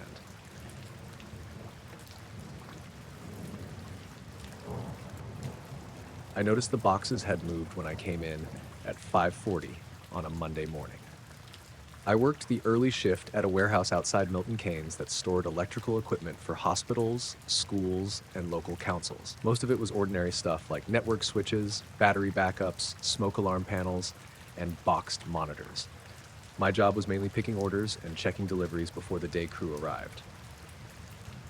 The building was long and windowless, with 6 loading bays at one end and rows of metal racking running almost the full length. The lights came on in sections as you walked through, so the place was always half dark when I opened up. That morning, I had just passed aisle 12 when I saw a row of boxes facing the wall. There were 8 of them on the floor beside the bottom rack. They were white cardboard cartons about the size of microwave boxes with blue labels on one side. They had been stacked too high the night before, with the labels facing the aisle. I knew because I had scanned them in myself. Now they were lined up in a single row with their blank sides facing me and their labels turned toward the concrete wall. There was only about 20 centimeters between the boxes and the wall. At first, I thought the night cleaner had moved them to get behind the rack, but he was not supposed to touch stock. Also, there was nothing to clean back there. The floor under the bottom shelf was sealed off by a metal guard. I stood there for a minute, looking at them. All 8 boxes were perfectly straight. The gaps between them looked equal. Their front edges lined up with the yellow floor, marking as if someone had used a ruler. I took a photo on my phone and went to find Martin, the security guard. Martin Keene worked nights and usually stayed until 6. He was in the office by the loading bays, eating toast and watching a football replay with the sound off. I showed him the photo. "Did you move these?" I asked. He looked at it and shook his head. "Cleaner?" "Already asked." He says no. "Did anyone come in overnight?" Martin pointed at the camera screens. "No alarms, no doors, nothing." We walked back to aisle 12 together. The motion lights came on ahead of us, one section at a time. When we reached the boxes, Martin stopped a few steps away. "That's odd," he said. He crouched and looked behind them. The boxes had not just been turned around. Each one had been pushed close enough to the wall that the blue label almost touched it. Martin pulled one forward. A faint buzzing came through the floor. It was so weak that I felt it more than heard it. The soles of my boots tingled, and there was a soft rattle from the metal rack. Martin let go of the box. The vibration stopped. We looked at each other. "Forklift somewhere?" he asked. "The keys are in the office." "Air unit?" "The heaters aren't on yet." He pulled the box again. The vibration returned. It was not coming from the box itself. I put my hand on the cardboard and felt nothing. When I touched the concrete floor beside it, I felt a steady hum under my palm. Martin moved the box all the way into the aisle. The vibration became slightly stronger, then it faded. We moved the other 7 boxes back into their original stacked position. The floor hummed each time we shifted one, then went quiet once they were all facing the aisle again. I checked the labels. The cartons contained small electronic data loggers used for monitoring temperature in vaccine fridges. Each box held 12 units. They were sealed with clear packing tape and had arrived 3 days earlier from a supplier in Northampton. Nothing about them looked damaged. By 6, the day supervisor, Priya Shah, had arrived. I showed her the photo and explained what happened. She looked more annoyed than worried. "Somebody's messing about," she said. Martin checked the cameras. Then Martin missed it. Martin heard that and came out of the office. He told her no doors had opened after 10:30 p.m. and none of the motion sensors in aisle 12 had been triggered. Priya asked him to pull the logs. The system showed normal activity until 8:17 the previous evening when I had left the aisle after stacking the cartons. After that, there was none until my badge opened the staff entrance at 5:36. The camera covering aisle 12 had recorded all night. We watched the footage in the office. At 8:17, the boxes were stacked with the labels facing the aisle. The image remained the same for hours. At 3:03, the camera briefly lost focus. It did not cut out. The picture just softened for less than a second. When it became clear again, the boxes were in a row facing the wall. There was no movement between the 2 positions. Priya replayed it several times. One frame showed the boxes stacked. The next showed them lined up. Nothing crossed the aisle. The motion lights never came on. Martin checked the time code. It ran normally. Priya said the camera had glitched and somebody had moved the boxes during the missing frame. "A missing frame is less than a second," Martin said. Then the time code jumped. It didn't. She told us to stop wasting time and start the morning orders. Before lunch, the supplier called to say one of the shipments had been recalled because of a software issue. Priya asked me to open a carton and check the serial numbers. I cut the tape on the first box. Inside were 12 small gray devices packed in foam. Each had a basic screen, 2 buttons, and a temperature probe wrapped around the side. They were supposed to arrive switched off. All 12 screens were on. Each one displayed the same date, 14 March 2009. The time underneath was 03:03. I pressed the reset button on the first unit. The screen went blank, then restarted. 14th of March 2009, or 3:03. I tried another one. Same result. Priya came over and tested one herself. She held both buttons until the screen flashed. It returned to the same date and time. We opened the other boxes. Every unit was on. 96 devices in total. Every screen showed 14 March 2009 at 3:03. Priya called the supplier. They said the units had been tested 2 weeks earlier and should have displayed the current date once activated. The batteries had not been installed until packaging. I turned one over. The battery cover was secured with a small screw and a warranty seal. The seal was unbroken. The supplier asked us to remove a battery and reinstall it. When I opened the first device, the inside looked normal. Coin battery, circuit board, small memory chip. I removed the battery and waited. The screen stayed on. It continued showing the wrong date. Priya took the device from me. The battery compartment was empty, but the display remained clear. After about 20 seconds, the numbers faded. I put the battery back. The screen returned immediately. 14 March 2009, 033. We packed the units back into their cartons and moved them to the quarantine area near the manager's office. That was on the other side of the warehouse, far from aisle 12. Nothing else happened that day. The next morning, the boxes were back at the wall. Same aisle, same row, same spacing. The quarantine area was empty, except for several loose strips of packing tape on the floor. Nobody had seen them move. The security footage showed the boxes sitting in quarantine until 3:03 a.m. The camera blurred, then they were gone. The aisle 12 camera blurred at the same time. When it cleared, the boxes were facing the wall again. There were 27 cameras in the warehouse. Martin checked all of them. None showed the boxes crossing the building. Priya called the regional manager, Simon Jarvis. He came in around 10 with an IT contractor named Lewis. Lewis checked the camera system and said there had been no loss of recording. According to him, the footage was continuous. The boxes had changed position between frames, but there were no deleted files and no time gap. Simon thought we were running some kind of prank. He had the 8 cartons placed on a pallet, wrapped in black plastic and secured with 6 bands. Then he made Martin park the pallet in the locked dispatch cage. The cage had 1 door, 1 camera, and a motion sensor.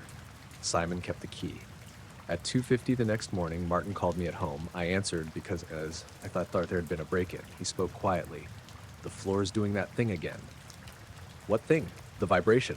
I sat up. "Where are the boxes?" "Still in the cage. Can you see them?" "Yes."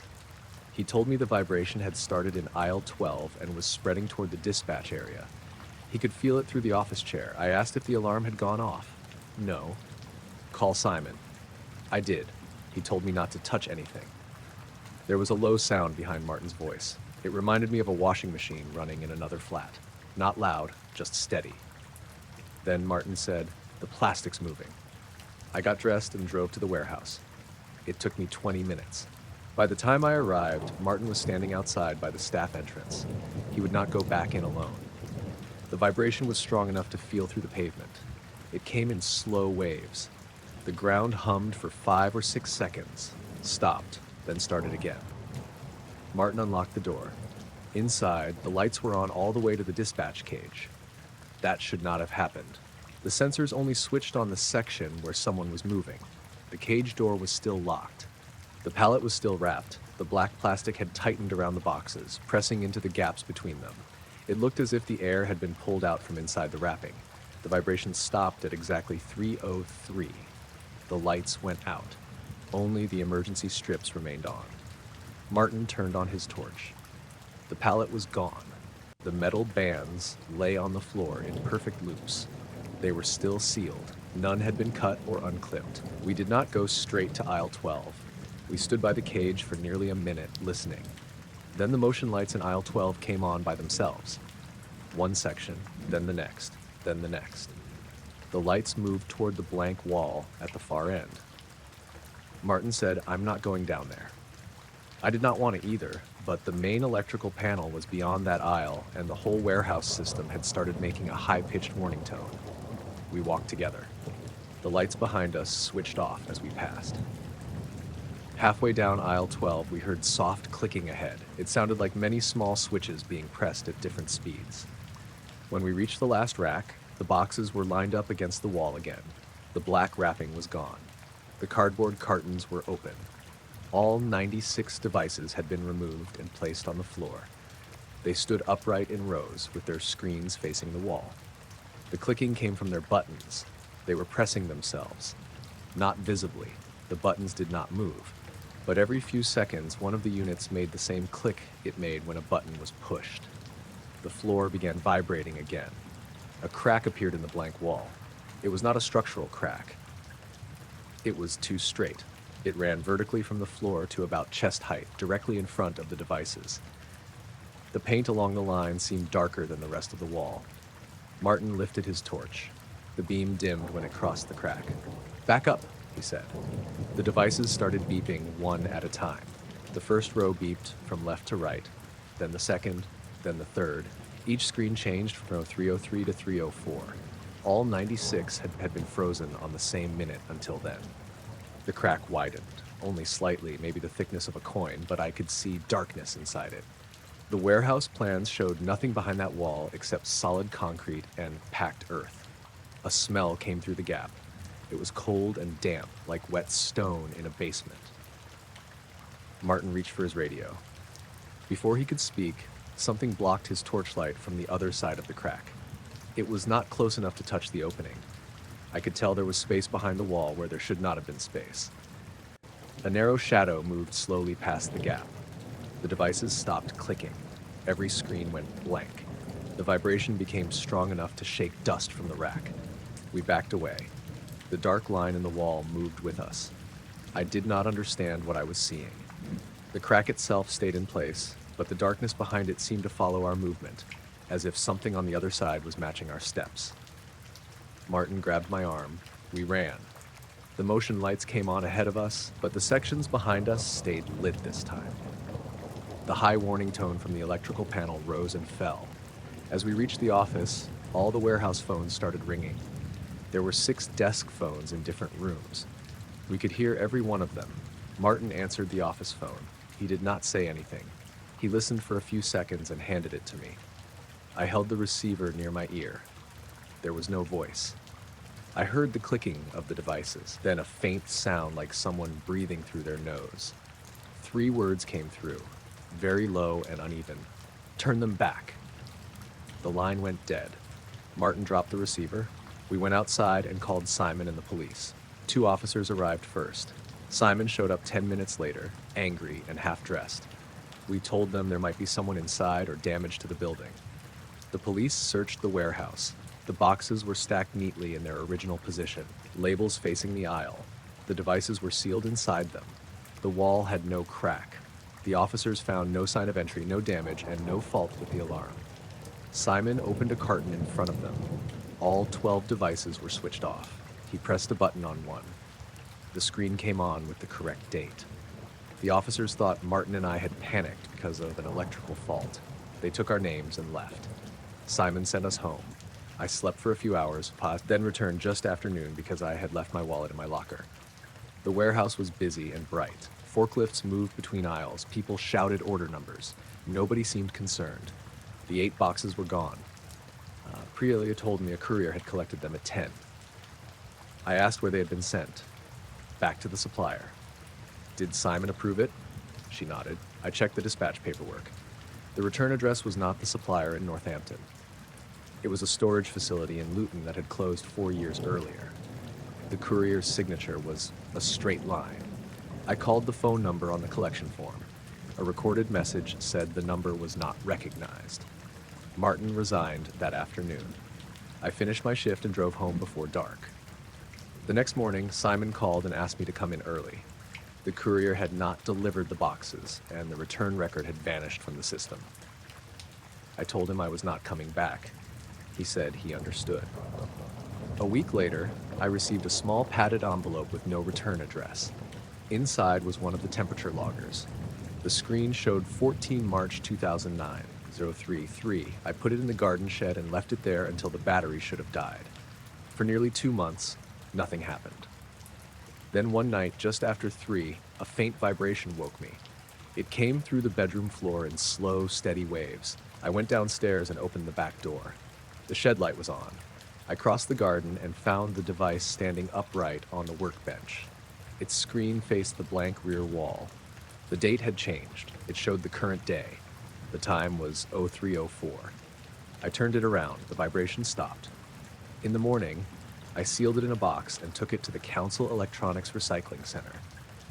The worker dropped it into a locked metal container while I watched. I drove home, checked every room, and went to work at a different warehouse on the other side of town. When I returned that evening, the house was quiet. The floors felt solid. The device never came back. There was only a small circular mark on the shed wall where its screen had been facing, pale against the paint and too smooth to scrub away.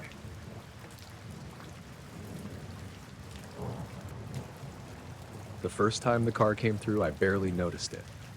It was 11:18 on a Tuesday night, according to the clock above the lane monitor. I worked the overnight shift at the Dunmore Toll Plaza on the eastern side of the interstate, about 40 minutes outside Scranton. Most nights were trucks, hospital workers, people heading home late, and the occasional driver who had no idea which exit they had missed. That night had been cold and wet. Not heavy rain, just a steady mist that made everything outside the booth look soft around the edges. The overhead lights reflected off the road and turned the pavement silver.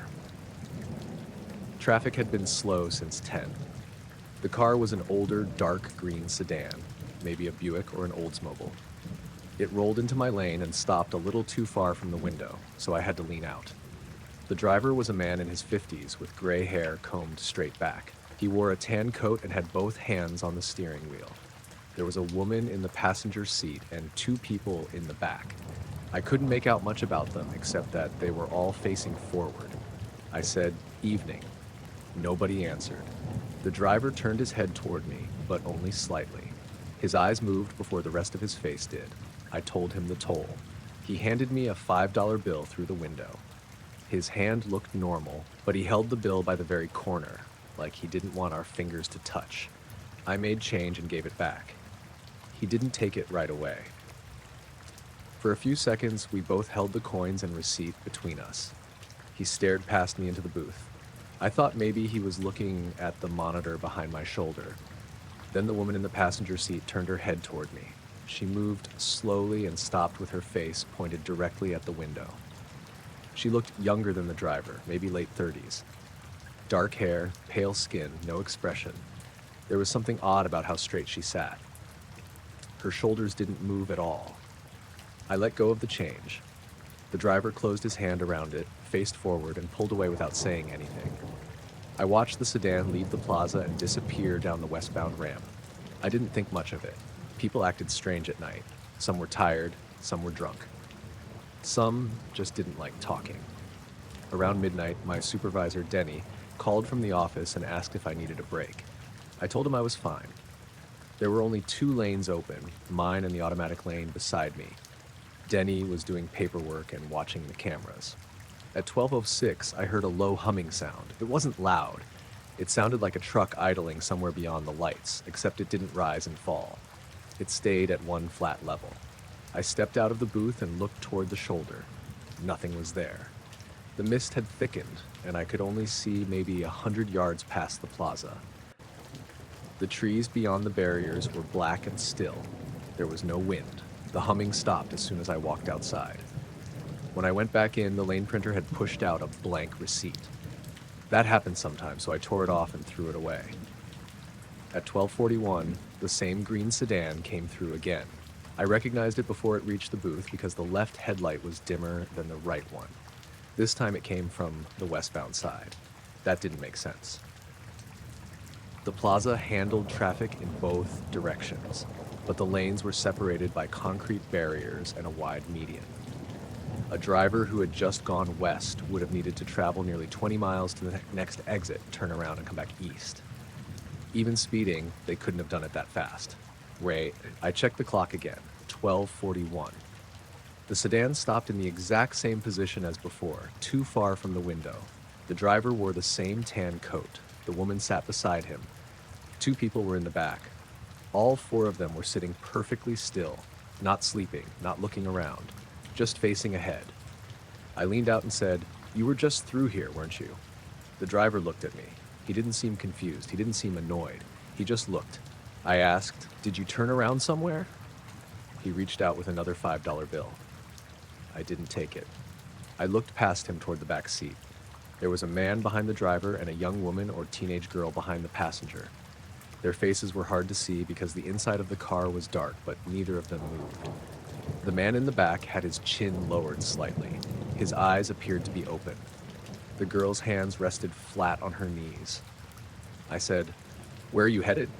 The driver kept holding out the money. Behind me, the intercom clicked. Denny's voice came through. "Lane 2, keep it moving." The driver's eyes shifted toward the speaker. That was the first time I saw any quick movement from him. I took the bill and gave him change. When I handed him the receipt, I looked down at the license plate. Pennsylvania plate, white and blue. The number was JKT 4187. I repeated it in my head. JKT 4187. The car drove off eastbound. I picked up the phone and called Denny. "Did you see that green car?" I asked. "What green car?" "The one that just left my lane." There was a pause. "Old Buick?" "Yeah. What about it?" "I'm pretty sure it came through earlier, going the other way." Denny sighed. "Maybe they're lost. There's nowhere to turn around. There are maintenance crossovers. They're gated, and sometimes state police open them." I looked through the window at the empty lane.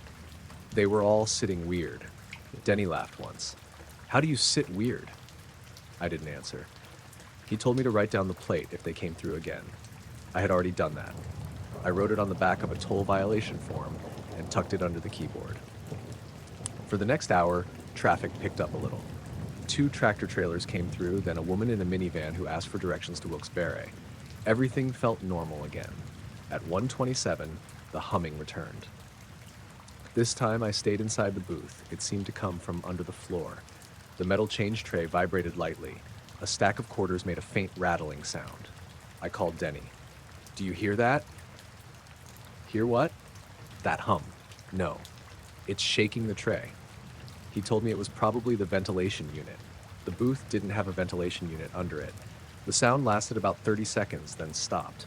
A few minutes later, the automatic lane alarm went off. The gate arm rose even though no vehicle was there. The camera flashed twice at the empty lane. Denny came out of the office wearing his orange safety jacket. He reset the gate and checked the sensor. "Water in the loop," he said. He stood beside my booth and lit a cigarette. I asked him how long he had worked there. 17 years. "You ever see the same car come through twice from different directions?" "All the time." "In less than an hour?" He blew smoke toward the road. "People do stupid things." "What about 3 times?" He looked at me. "Did it come through again?" "No." "Then why are you asking?" I shrugged. Denny finished half the cigarette, dropped it, and crushed it under his boot. Before he went back to the office, he looked toward the eastbound lanes for a long time. At 2:13, I noticed a light beyond the trees. It was on the north side of the plaza, behind the old service road. At first, I thought it was a tower light. No, but there were no towers there. It was white and steady, about level with the treetops. It stayed in the same place for several minutes. Then it moved sideways. Not fast. It slid from left to right behind the trees without changing height. I stepped out of the booth again. The mist had turned into fine rain. I could hear water ticking against the roof and dripping off the barriers. The light stopped. I watched it for maybe 10 seconds. Then it went out. I called Denny, but he didn't answer. When I looked back through the booth window, the clock read 2:29. I had been outside for 16 minutes. It didn't feel like more than 1 or 2. I checked my phone. Same time. I looked down the lanes expecting to see a line of cars waiting, but the plaza was empty. The blank receipt from earlier was on the floor beside the trash can. I was sure I had thrown it away. I picked it up. There was faint printing on it now. Not a full transaction, just a timestamp. 2:18. Below that was a lane number that didn't exist. Lane 0. I took the receipt to the office. Denny was sitting at the desk watching the camera feeds. I put the paper in front of him. "What is this?" He looked at it. "Printer error." I was outside for 16 minutes. So, it felt like 2 minutes. He leaned back in his chair. "You tired?" "No." "You look tired. Can you rewind the camera?" He didn't answer. Rewind my lane from 2:13 to 2:29. The system's live only. That wasn't true. I had seen him review footage after accidents. I pointed at the monitor. "You can pull it up." Denny looked at the receipt again. Then he folded it in half and put it in his shirt pocket. "I'll check it later." I asked for it back. He said, "Go cover your lane." His tone had changed. He wasn't joking anymore. I went back to the booth. At 2:54, a state police cruiser passed through the automatic lane. The trooper lifted 2 fingers from the steering wheel as he went by. I nearly stepped out and flagged him down, but I didn't know what I would say. A strange car had passed twice. I had seen a light. The clock had jumped. None of it sounded worth stopping a cop in the rain. At 3:22, the green sedan came through for the 3rd time. It approached from the service road. That road was behind the plaza and connected only to the maintenance building and a locked storage lot. It was separated from the public lanes by a steel gate. The gate was still closed. I saw the sedan's headlights appear beyond it, then the car was suddenly lined up with my lane. I didn't see it pass through the gate, it just came from that direction. The left headlight was still dim. It stopped at the same distance from the booth. The driver, the woman, and the two passengers sat exactly as they had before. Same clothes, same positions. The driver's hands were at 10 and 2. The woman's face pointed straight ahead. The two in the back sat with their hands on their knees. I didn't open the window. The driver turned his head toward me. His mouth moved. I couldn't hear him through the glass. I shook my head. He moved his mouth again. The booth phone rang. I jumped and grabbed it. Denny said, "Don't take the money." I looked toward the office. His window was dark. "What? Don't open your window." The driver raised one hand. He held a $5 bill between two fingers. I asked Denny, "Are you watching this?" "Yes." "Where did they come from?" "I don't know." The woman in the passenger seat turned toward me. This time she leaned forward slightly. Her face came into the light.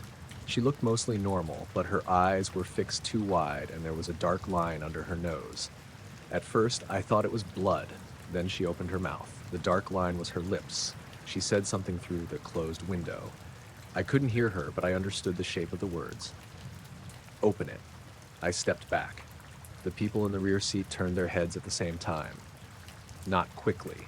They moved together like they had been told to look. The young woman behind the passenger seat had her mouth open a little. The man behind the driver stared at me with his chin still lowered. The phone was silent against my ear. I said, "Denny?" He didn't answer. The line was still connected. I could hear faint breathing. The humming started again. The booth floor vibrated. The overhead light flickered. The driver lowered the $5 bill and pointed past me. I looked over my shoulder. On the small black and white monitor, the camera view showed my lane from above. The green sedan was not on the screen. The booth was there. I was visible inside it. The gate was down. The lane in front of me was empty. I looked back through the window. The car was still there. The driver pointed again. The monitor flickered. For one frame, maybe less than a second, the sedan appeared on the screen. All four doors were open. Dark figures stood around the booth. Then the image returned to the empty lane. I dropped the phone. The driver tapped the glass with one finger, not hard, 3 slow taps. I backed into the wall. The woman kept watching me. The man in the rear seat raised his hand and placed it against the inside of the window. His fingers were spread. There was something pale tied around his wrist, like a hospital band. The young woman beside him looked down at her lap. The lane gate lifted on its own. The car did not move. The humming got louder. Loose coins slid across the counter. The clock above the monitor changed from 3:24 to 3:31, then back to 3:24. The driver tapped the glass 3 more times. I grabbed the emergency switch under the counter and pulled it. Red warning lights began flashing across the plaza. A siren sounded outside. The sedan's headlights went out. For a moment, I could only see the people inside because of the red lights. Each flash showed them in the same position. Driver facing me, woman leaning forward. 2 passengers turned toward the booth. Then the flashes stopped. The lane was empty. The gate arm was still raised. Rain blew through the open space where the car had been, though there hadn't been any wind before. Denny came running from the office. He unlocked my booth and found me sitting on the floor. He asked what happened. I pointed at the lane. "You saw it." He stood in the doorway and looked out. "You were watching." He didn't answer. We went into the office and pulled up the recordings. The video showed the first pass at 11:18. It showed the second pass at 12:41. It did not show the third pass. From 3:22 to 3:26, my lane appeared empty. I was visible inside the booth, moving backward and speaking on the phone. The gate lifted. The emergency lights came on. There was no car. Denny checked the service road camera. It showed the locked gate the entire time. I gave him the license plate number. He typed it into a state database he wasn't supposed to have access to. I didn't ask where he got the login. JKT41A7 belonged to a dark green 1994 Buick LeSabre. The registered owner had been a man named Harold Venn. The vehicle had been scrapped in 2011 after flood damage. The record included a photo from the salvage yard. The front bumper was missing, the windshield was broken. The car had been crushed into a stack of metal at a facility near Allentown. Denny printed the record. Then he searched the owner's name. Harold Venn had died in 2016. There was an old license photo on the screen. Gray hair combed straight back, same narrow face, same eyes. I asked Denny to print that too. The printer made the humming sound. Both monitors went black. The office lights dimmed. From outside came 3 slow taps against the booth window. Denny and I stayed where we were. The monitors came back on after a few seconds. The database page was gone. The printer tray was empty. Denny told me to clock out. I drove home at 4:10 with him following behind me until my exit. Neither of us stopped at the empty booth on the westbound side, even though its lane light had turned green by itself. When I reached my apartment, I parked under the security light and checked the back seat before getting out. Nothing was there. I locked the car and went inside. At 9:30 that morning, Denny called. He said the toll system showed 4 transactions connected to JKT 4187, not 3. The first was at 11:18, the second was at 12:41, the third was at 3:24. The fourth was timestamped 4:36, 26 minutes after I left the plaza. It had been recorded in my lane under my operator number. Denny asked if I'd come back. I told him no. He said the camera showed the lane empty. Then, he said there was one more thing. The toll had been paid with a $5 bill. The system listed the change as uncollected.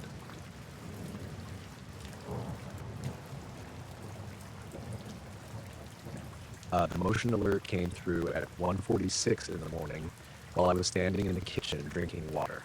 I almost ignored it. The camera over my garage sent alerts whenever a fox crossed the driveway or rain blew through the security light. I lived on the edge of a small village outside Market Harborough, and most nights the only movement outside came from animals or tree branches. The notification said person detected. That got my attention. My wife Claire was asleep upstairs. Our daughter was staying with Claire's parents, so there should not have been anyone arriving. I opened the camera app and waited for the clip to load. The driveway was empty. My car, a dark blue Volvo Estate, sat beneath the camera. Claire's smaller car was parked behind it, closer to the road. The security light had not come on, but the sky was clear enough for the camera to show the edges of the garden wall and the gravel. Nothing moved. I played the clip again. It began with the usual wide view of the driveway. The camera used night mode. The image had switched to color because of the bright moon. I could see tiny points of light reflected across the Volvo's bonnet and windscreen. Stars. That seemed strange at first because the camera faced slightly downward, but the bonnet was wet from an evening shower and acted like a dark mirror. The stars moved slightly as the camera adjusted exposure. About 6 seconds in the clip, every reflection vanished, not one at a time. All of them at once. The bonnet became a flat black shape. The windscreen darkened too. For roughly 4 seconds, there was no sky reflected anywhere on the car. Then the stars returned. Nothing appeared in the camera view. There was no bird, aircraft, or shadow. The gravel stayed evenly lit. The trees at the end of the drive did not move. The clip ended. I checked the live feed. The driveway looked normal. I stood in the kitchen for a minute, listening. The fridge hummed behind me. The heating pipes clicked in the wall. I could not hear any engine or footsteps outside. I opened the camera settings to see what had triggered the person alert. The app normally outlined detected movement with a red box. In the recorded clip, the box covered almost the entire upper half of the frame, including the roof of the car and a strip of sky above the hedge. I saved the video to my phone. A second alert arrived. Person detected. This clip showed the same empty driveway, but the angle looked slightly different. The camera seemed to be pointing lower, though it was fixed to the brick wall with 3 screws and had not moved in years. The stars reflected across the bonnet again. They disappeared for 2 seconds. When they came back, the reflection was wrong. I know that sounds vague, but it was clear when I compared the clips. In the first video, the reflected stars formed a loose curve near the passenger side of the bonnet. In the second, the same pattern appeared closer to the driver's side, as though the car or the sky had shifted. The car had not moved. At the end of the clip, the security light came on. I looked through the kitchen window. The light outside was still off. I checked the live feed. It showed the driveway lit in harsh white light, even though I could see darkness through the actual window 6 feet away. I moved closer to the glass. From inside the kitchen, the camera was visible under the garage gutter. Its small status light glowed blue. The security lamp beside it remained dark. On my phone, the driveway was bright. I waved my hand in front of the kitchen window, expecting to see the movement at the edge of the camera frame. Nothing appeared. The live feed continued to show an empty, brightly lit driveway. Then a man walked across it. He entered from the roadside and passed behind Claire's car. I saw only his upper body because the car blocked the rest. He wore a light-colored shirt and seemed to be looking toward the house. I stepped back from the window. The real driveway outside was empty. On the screen, the man stopped beside the Volvo. The image was not clear enough to show his face.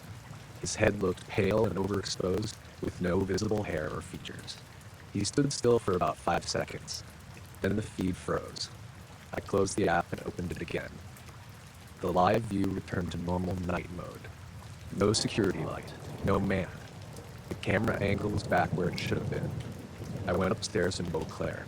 She thought I was telling her someone had tried the car doors. When I explained the video, she sat up and asked to see it. The first 2 clips were still saved. This section with the man was not. The app had not recorded it because I'd been watching live. Claire watched the first clip 3 times. "It's a cloud," she said. There weren't any clouds. Something went over the moon. The driveway didn't get darker. She watched it again and noticed what I had noticed. The stars vanished from the car, but the light on the gravel and walls remained the same. She asked whether the camera might have changed exposure. I said it probably had. That was the most sensible answer, and for a few minutes I accepted it. Then the camera alert sounded again from downstairs. We both received it because the system was linked to our phones. Person detected. This time, the preview image showed me standing in the driveway. I was wearing the gray t-shirt and dark jogging bottoms I had on at that moment. The person in the preview stood beside the front of the Volvo with his back to the camera. I was still in the bedroom. Claire looked from her phone to me. "Is that from earlier?" she asked. "I haven't been outside tonight." We opened the clip. The driveway appeared dark and empty for the first few seconds. Then a figure walked into view from beneath the camera, as if he had stepped out of the garage wall. He had my height and build. He wore the same clothes. Because his back stayed toward the lens, we could not see his face. He stopped at the front of the car and leaned over the bonnet. The stars reflected around his arms. Then they disappeared. The figure seemed to disappear with them. When the reflections returned, the driveway was empty. The clip lasted 18 seconds. Claire locked the bedroom door, which was pointless because anyone entering the house would have to come through the front or back door first. She told me to call the police. I hesitated. We had footage of an unclear figure standing near a car, but there was no sign of a break-in. I knew how the call would sound. Before I decided, a low sound passed over the house. It was not a plane. We heard aircraft often because of routes coming into Birmingham and East Midlands, but this sound was slower and deeper. It resembled distant wind moving through a long pipe. The bedroom window gave a view over the driveway and the fields beyond the village. I pulled the curtain aside. The sky was clear. The moon sat above the roofs opposite. I could see stars and the red lights of a radio mast several miles away. Nothing crossed the sky. The sound continued. Claire joined me at the window. A shadow moved across the fields. It was very faint, visible only because the moonlit grass changed from pale gray to black in a broad line.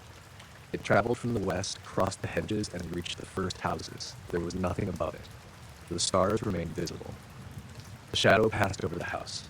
The room did not become darker, but the low sound deepened until I felt it through the floorboards. Every electronic device in the bedroom lit up. Both phones woke. The television standby light flashed. Claire's electric toothbrush started buzzing in the bathroom. Downstairs, the burglar alarm keypad began beeping. The sound overhead stopped. Everything went quiet at once. We waited near the window. A dog barked somewhere down the road. Another answered from farther away. The camera sent another alert. This one said motion detected instead of person. The clip showed the empty driveway. The stars reflected clearly across both cars. A dark band crossed the Volvo's bonnet from front to back. It was not a normal shadow. It had a sharp leading edge, like a sheet being pulled over the car. As it moved, the reflected stars vanished beneath it. The gravel, wall, and bushes stayed unchanged. The band reached the windscreen, moved up the roof, and passed out of view beneath the camera. A second later, the camera shook. Not much, just one small vibration. Something made a soft scraping sound above the bedroom ceiling. Claire grabbed my arm. The scrape moved from the front of the house toward the back. It was slow and continuous, like a heavy branch being dragged across tiles. We did not have any trees close enough to touch the roof. It stopped over the landing. 3 quiet knocks came from above us. They were evenly spaced. I called the police. I told the operator we had seen someone on our security camera and had heard movement on the roof. I left out the stars and the shadow because I wanted someone to come. She asked whether the person was still there. I checked the live feed. The driveway was empty. Then, the feed switched to daylight. The sudden change was so complete that I thought the app had opened an old recording. The sky in the image was pale blue.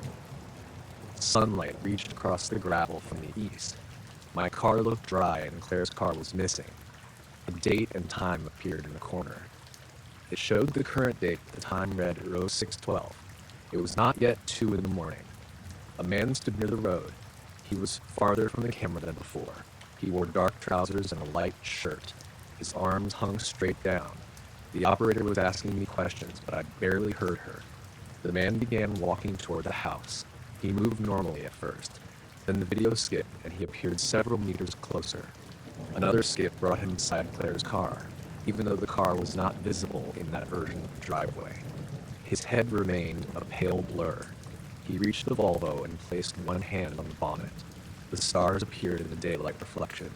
Dozens of small white points spread across the paint. The image cut back to the real nighttime feed. The driveway was empty. The operator asked if I was still there. I said yes. A heavy pressure passed through my ears like the feeling during an aircraft descent. Claire winced and swallowed hard. The bedroom window flexed inward with a small click. Outside, the radio mast lights went out. The moon disappeared. It was not covered by a cloud. One moment it was there, and the next, the entire section of sky above the houses turned black. The stars vanished in a wide oval area. The blackness moved slowly overhead. I could judge its position only by the way stars disappeared at its front edge and reappeared behind it. It covered a large part of the sky, much larger than our house, and moved without any visible outline. The low pipe-like sound returned. This time it came from everywhere. The window, the roof, the floor, and the phone speaker all seemed to carry it. Streetlights along the road switched off one after another. A neighbor's porch light went out. Then our bedroom went dark. The power had failed, but our phones stayed on. The camera app continued streaming for several seconds on mobile data. The live view showed the driveway. The stars on the bonnet were gone. Something pressed down on the roof of the Volvo. The metal dipped slightly in the center. Not enough to buckle, but enough to change the reflected shape of the windscreen. The suspension lowered on both front wheels. There was nothing visible above it. The car alarm began flashing without making sound. The pressure moved toward the rear of the car. The roof rose again as the back suspension compressed. It looked as if something heavy had walked across the vehicle without touching it in any place the camera could see. The rear hatch shifted on its hinges. Then the pressure lifted. The stars returned to the bonnet. The camera disconnected. We stayed upstairs until blue lights appeared at the end of the road about 15 minutes later. By then, the electricity had come back, the streetlights were working, and the moon was visible again. 2 officers checked the house, garage, garden, and roof from the ground. They found no one. One of them, PC Imran Shah, watched the saved videos in our kitchen. He thought the figure wearing my clothes might have been a compression effect, combined with my reflection in the window. I showed him where I had been standing when the alert came through. There was no angle from which the bedroom window could reflect in the driveway camera. The other officer went outside with a torch. He called Imran over. There were marks on the Volvo. A shallow dent ran across the center of the roof, about 30 centimeters long. The paint was unbroken. Another dent appeared near the rear edge of the bonnet. The surface of both dents felt cold. It was a mild night, around 11 degrees, but a thin layer of frost had formed inside them. The frost contained small, clear patches. They were round and arranged in pairs, each pair spaced roughly the width of a hand apart. The officers took photographs and gave us an incident number. They suggested a garage inspect the car for attempted damage. And it's finished. After they left, Claire and I sat in the kitchen with all the lights on. At 3:27, the camera came back online. The footage between 1:46 and 2:19 had been deleted from the cloud account. The clips saved directly to our phones remained, but the timestamp had changed. All three now showed 6:12 a.m. At sunrise, I checked the roof from a ladder. No tiles were broken or moved. There were no footprints, scratches, or animal droppings. I drove the Volvo to a repair shop after breakfast. The mechanic, Jason Bell, examined the dents and said they looked like pressure damage rather than impact damage. He asked whether something had been strapped across the roof. I said no. He opened the bonnet to check the supports underneath. A patch of frost covered the top of the engine, even though I had just driven 12 miles. In the center of the frost was a clean oval area about the size of a dinner plate. Jason touched it with the back of one finger and pulled his hand away. We both heard a faint sound from inside the car. 3 evenly spaced knocks. I opened the driver's door. The dashboard screen was on, though the key was in my pocket. The reversing camera showed my driveway at night. The image lasted only a few seconds. The bonnet filled the lower part of the screen, covered in reflected stars. They vanished. A shadow passed toward the house. The display turned black. I switched off the car, locked it, and left it at the garage.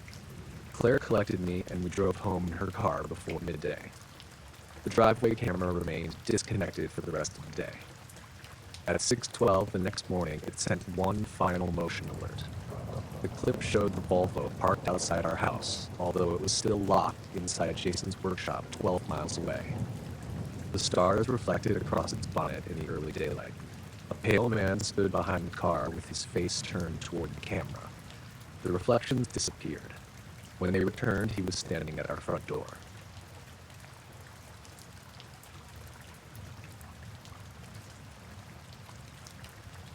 We saw the object at 9:18 in the morning, about 40 minutes into a routine pipeline survey over the eastern side of Snowdonia. I was sitting in the left seat of an Airbus A-25, flying north along a section of buried gas line that crossed open farmland and low hills. I worked for a civil aviation contractor based near Chester. Most of our jobs involved power lines, pipelines, forestry checks, and occasional photography work. Nothing about that flight was unusual when we took off. The pilot was Malcolm Rees. He was 56, calm, careful, and not given to making things sound more interesting than they were. I was operating the camera equipment and recording anything that might need a closer ground inspection. A survey technician named Aled Morgan sat behind us with maps and a tablet. The weather was better than expected. Thin cloud, good visibility, and very little wind. There had been rain overnight, so the fields looked dark and wet, but the morning itself was dry. We had just passed a small reservoir when Malcolm said, "What's that on the slope?" I looked up from my monitor. The hillside was about a mile to our right. It rose from a narrow valley covered in rough grass, rocks, and patches of brown heather. There were no houses on that side, no road, and no marked walking trail. Something gray sat near the middle of the slope. At first, I thought it was a water tank. Farmers sometimes put metal tanks in strange places, although I could not see any pipes, fencing, or vehicle tracks around it. The object was smooth and roughly oval. It looked around 15 meters long, maybe more, with one end slightly higher than the other. It had no windows, doors, legs, or visible joints. The surface was dull gray and did not reflect much sunlight. Aled leaned forward between the seats. "Is that a building?" he asked. "Not on the map," I said. Malcolm banked gently right. Our route allowed small deviations for visual checks, and we were ahead of schedule. I switched the main camera toward the hillside and tried to focus on the object. The autofocus would not hold. It found the grass in front, then the rocks behind, but the gray shape remained soft and slightly blurred. I switched to manual focus and got the same result. The edges seemed clear when I looked through the helicopter window, yet on the monitor they would not settle. Could be covered in netting, I said. Nothing to anchor it, Alad replied. As we turned closer, I noticed there were no shadows beneath it. The sun was weak, but the larger rocks nearby cast short shadows downhill. The object appeared to rest directly on the grass without leaving any dark gap around its base. Malcolm kept us at about 900 feet above ground level. We were still several hundred meters from the slope. Any livestock? He asked. I checked the wider view. A few sheep stood lower in the valley, all facing away from the object. None were grazing. They had gathered in a tight group beside a stone wall. That was odd, but not impossible. Sheep often behaved strangely around helicopters. The first thing that really bothered me was the radio noise. A harsh burst of static came through our headsets. It lasted about 2 seconds, stopped, then returned. Malcolm adjusted the volume and checked the frequency. Sernarfin Radio Golf Sierra Lima, radio check, he said. There was no reply. He tried again. Only static came back. Our intercom still worked, but our voices had a faint delay. I heard myself in the headset a fraction of a second after speaking. Alad tapped my shoulder. It looks lower now. I looked at the object. He was right. The high end had dropped. The shape no longer looked like a tank or a small building. It seemed wider and flatter, almost like a long gray mound. Changing angle, Malcolm said. He sounded as if he was trying to convince himself. We continued around the hill in a slow circle. The object flattened again. There was no visible movement. Nothing folded, sank, or collapsed. Its upper surface simply seemed closer to the ground each time I looked away and back.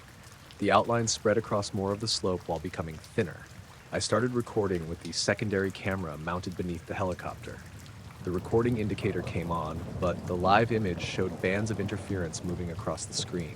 The rest of the landscape remained visible. Only the section containing the object broke into gray horizontal lines. Equipment fault? Alad asked. Both cameras? I checked the system temperature and power. Everything was normal. Malcolm brought us closer. At around 400 meters, the object was less than a meter high. Its color had changed as well. The smooth gray surface now matched the wet rock and soil around it. If we had not already been watching, I doubt any of us would have noticed it. A narrow line ran through the grass downhill from the shape. It looked like a drainage channel, except there was no water in it. The grass along both sides leaned away from the center, as though something heavy had been dragged uphill. The line continued beneath the object and ended at a patch of exposed stone above it. "Do you see anybody?" Malcolm asked. I zoomed in through binoculars. There were no people, vehicles, or equipment. I did see something near the upper edge. 3 thin gray shapes stood upright in the grass. They were about waist high and evenly spaced. I first took them for fence posts, but there was no wire between them. When the helicopter moved, they seemed to turn slightly in our direction. I lowered the binoculars. "I've got posts or markers above it." Alad looked through his own binoculars. "Where?" I pointed. By the time he found the spot, only 2 shapes remained. Malcolm asked us to stop talking for a moment. A low vibration had started beneath the engine noise. I could feel it through the seat and the soles of my boots. It did not match the rotor speed. It pulsed slowly, once every 4 or 5 seconds. Malcolm checked the instrument panel. "No warnings," he said. The helicopter yawed left without him moving the pedals. It was not violent. The nose shifted perhaps 10 degrees, then corrected. Malcolm tightened his grip on the controls. "Wind?" Alad asked. "No." The air outside looked calm. Smoke from a farmhouse chimney in the next valley rose almost straight up. The gray object was nearly flat now. It resembled a smooth patch of damp ground, but the grass that had surrounded it was no longer visible. There should have been tufts and rocks within its outline. Instead, there was a single unbroken surface. Malcolm began another circuit, keeping more distance. The radio came back suddenly. A controller's voice cut through the static halfway through a sentence, asking us to confirm our position. Malcolm answered and reported temporary interference. The controller said no other aircraft had mentioned a problem. While they spoke, the object disappeared. I did not see it vanish. I looked down at the camera settings for maybe 3 seconds. When I looked back, the slope appeared normal. The gray patch had become rough grass and exposed stone. The line running downhill was gone. The three upright shapes were gone. Alid swore under his breath. "Where is it?" Malcolm held the helicopter steady. We compared the rocks and the curve of the hill to make sure we had not shifted position. It was the same location. A large pale boulder stood near the top, and a darker outcrop ran diagonally below it. The object had been between them. Now there was nothing. "Maybe it was fog," Alid said. "There wasn't any fog," I replied.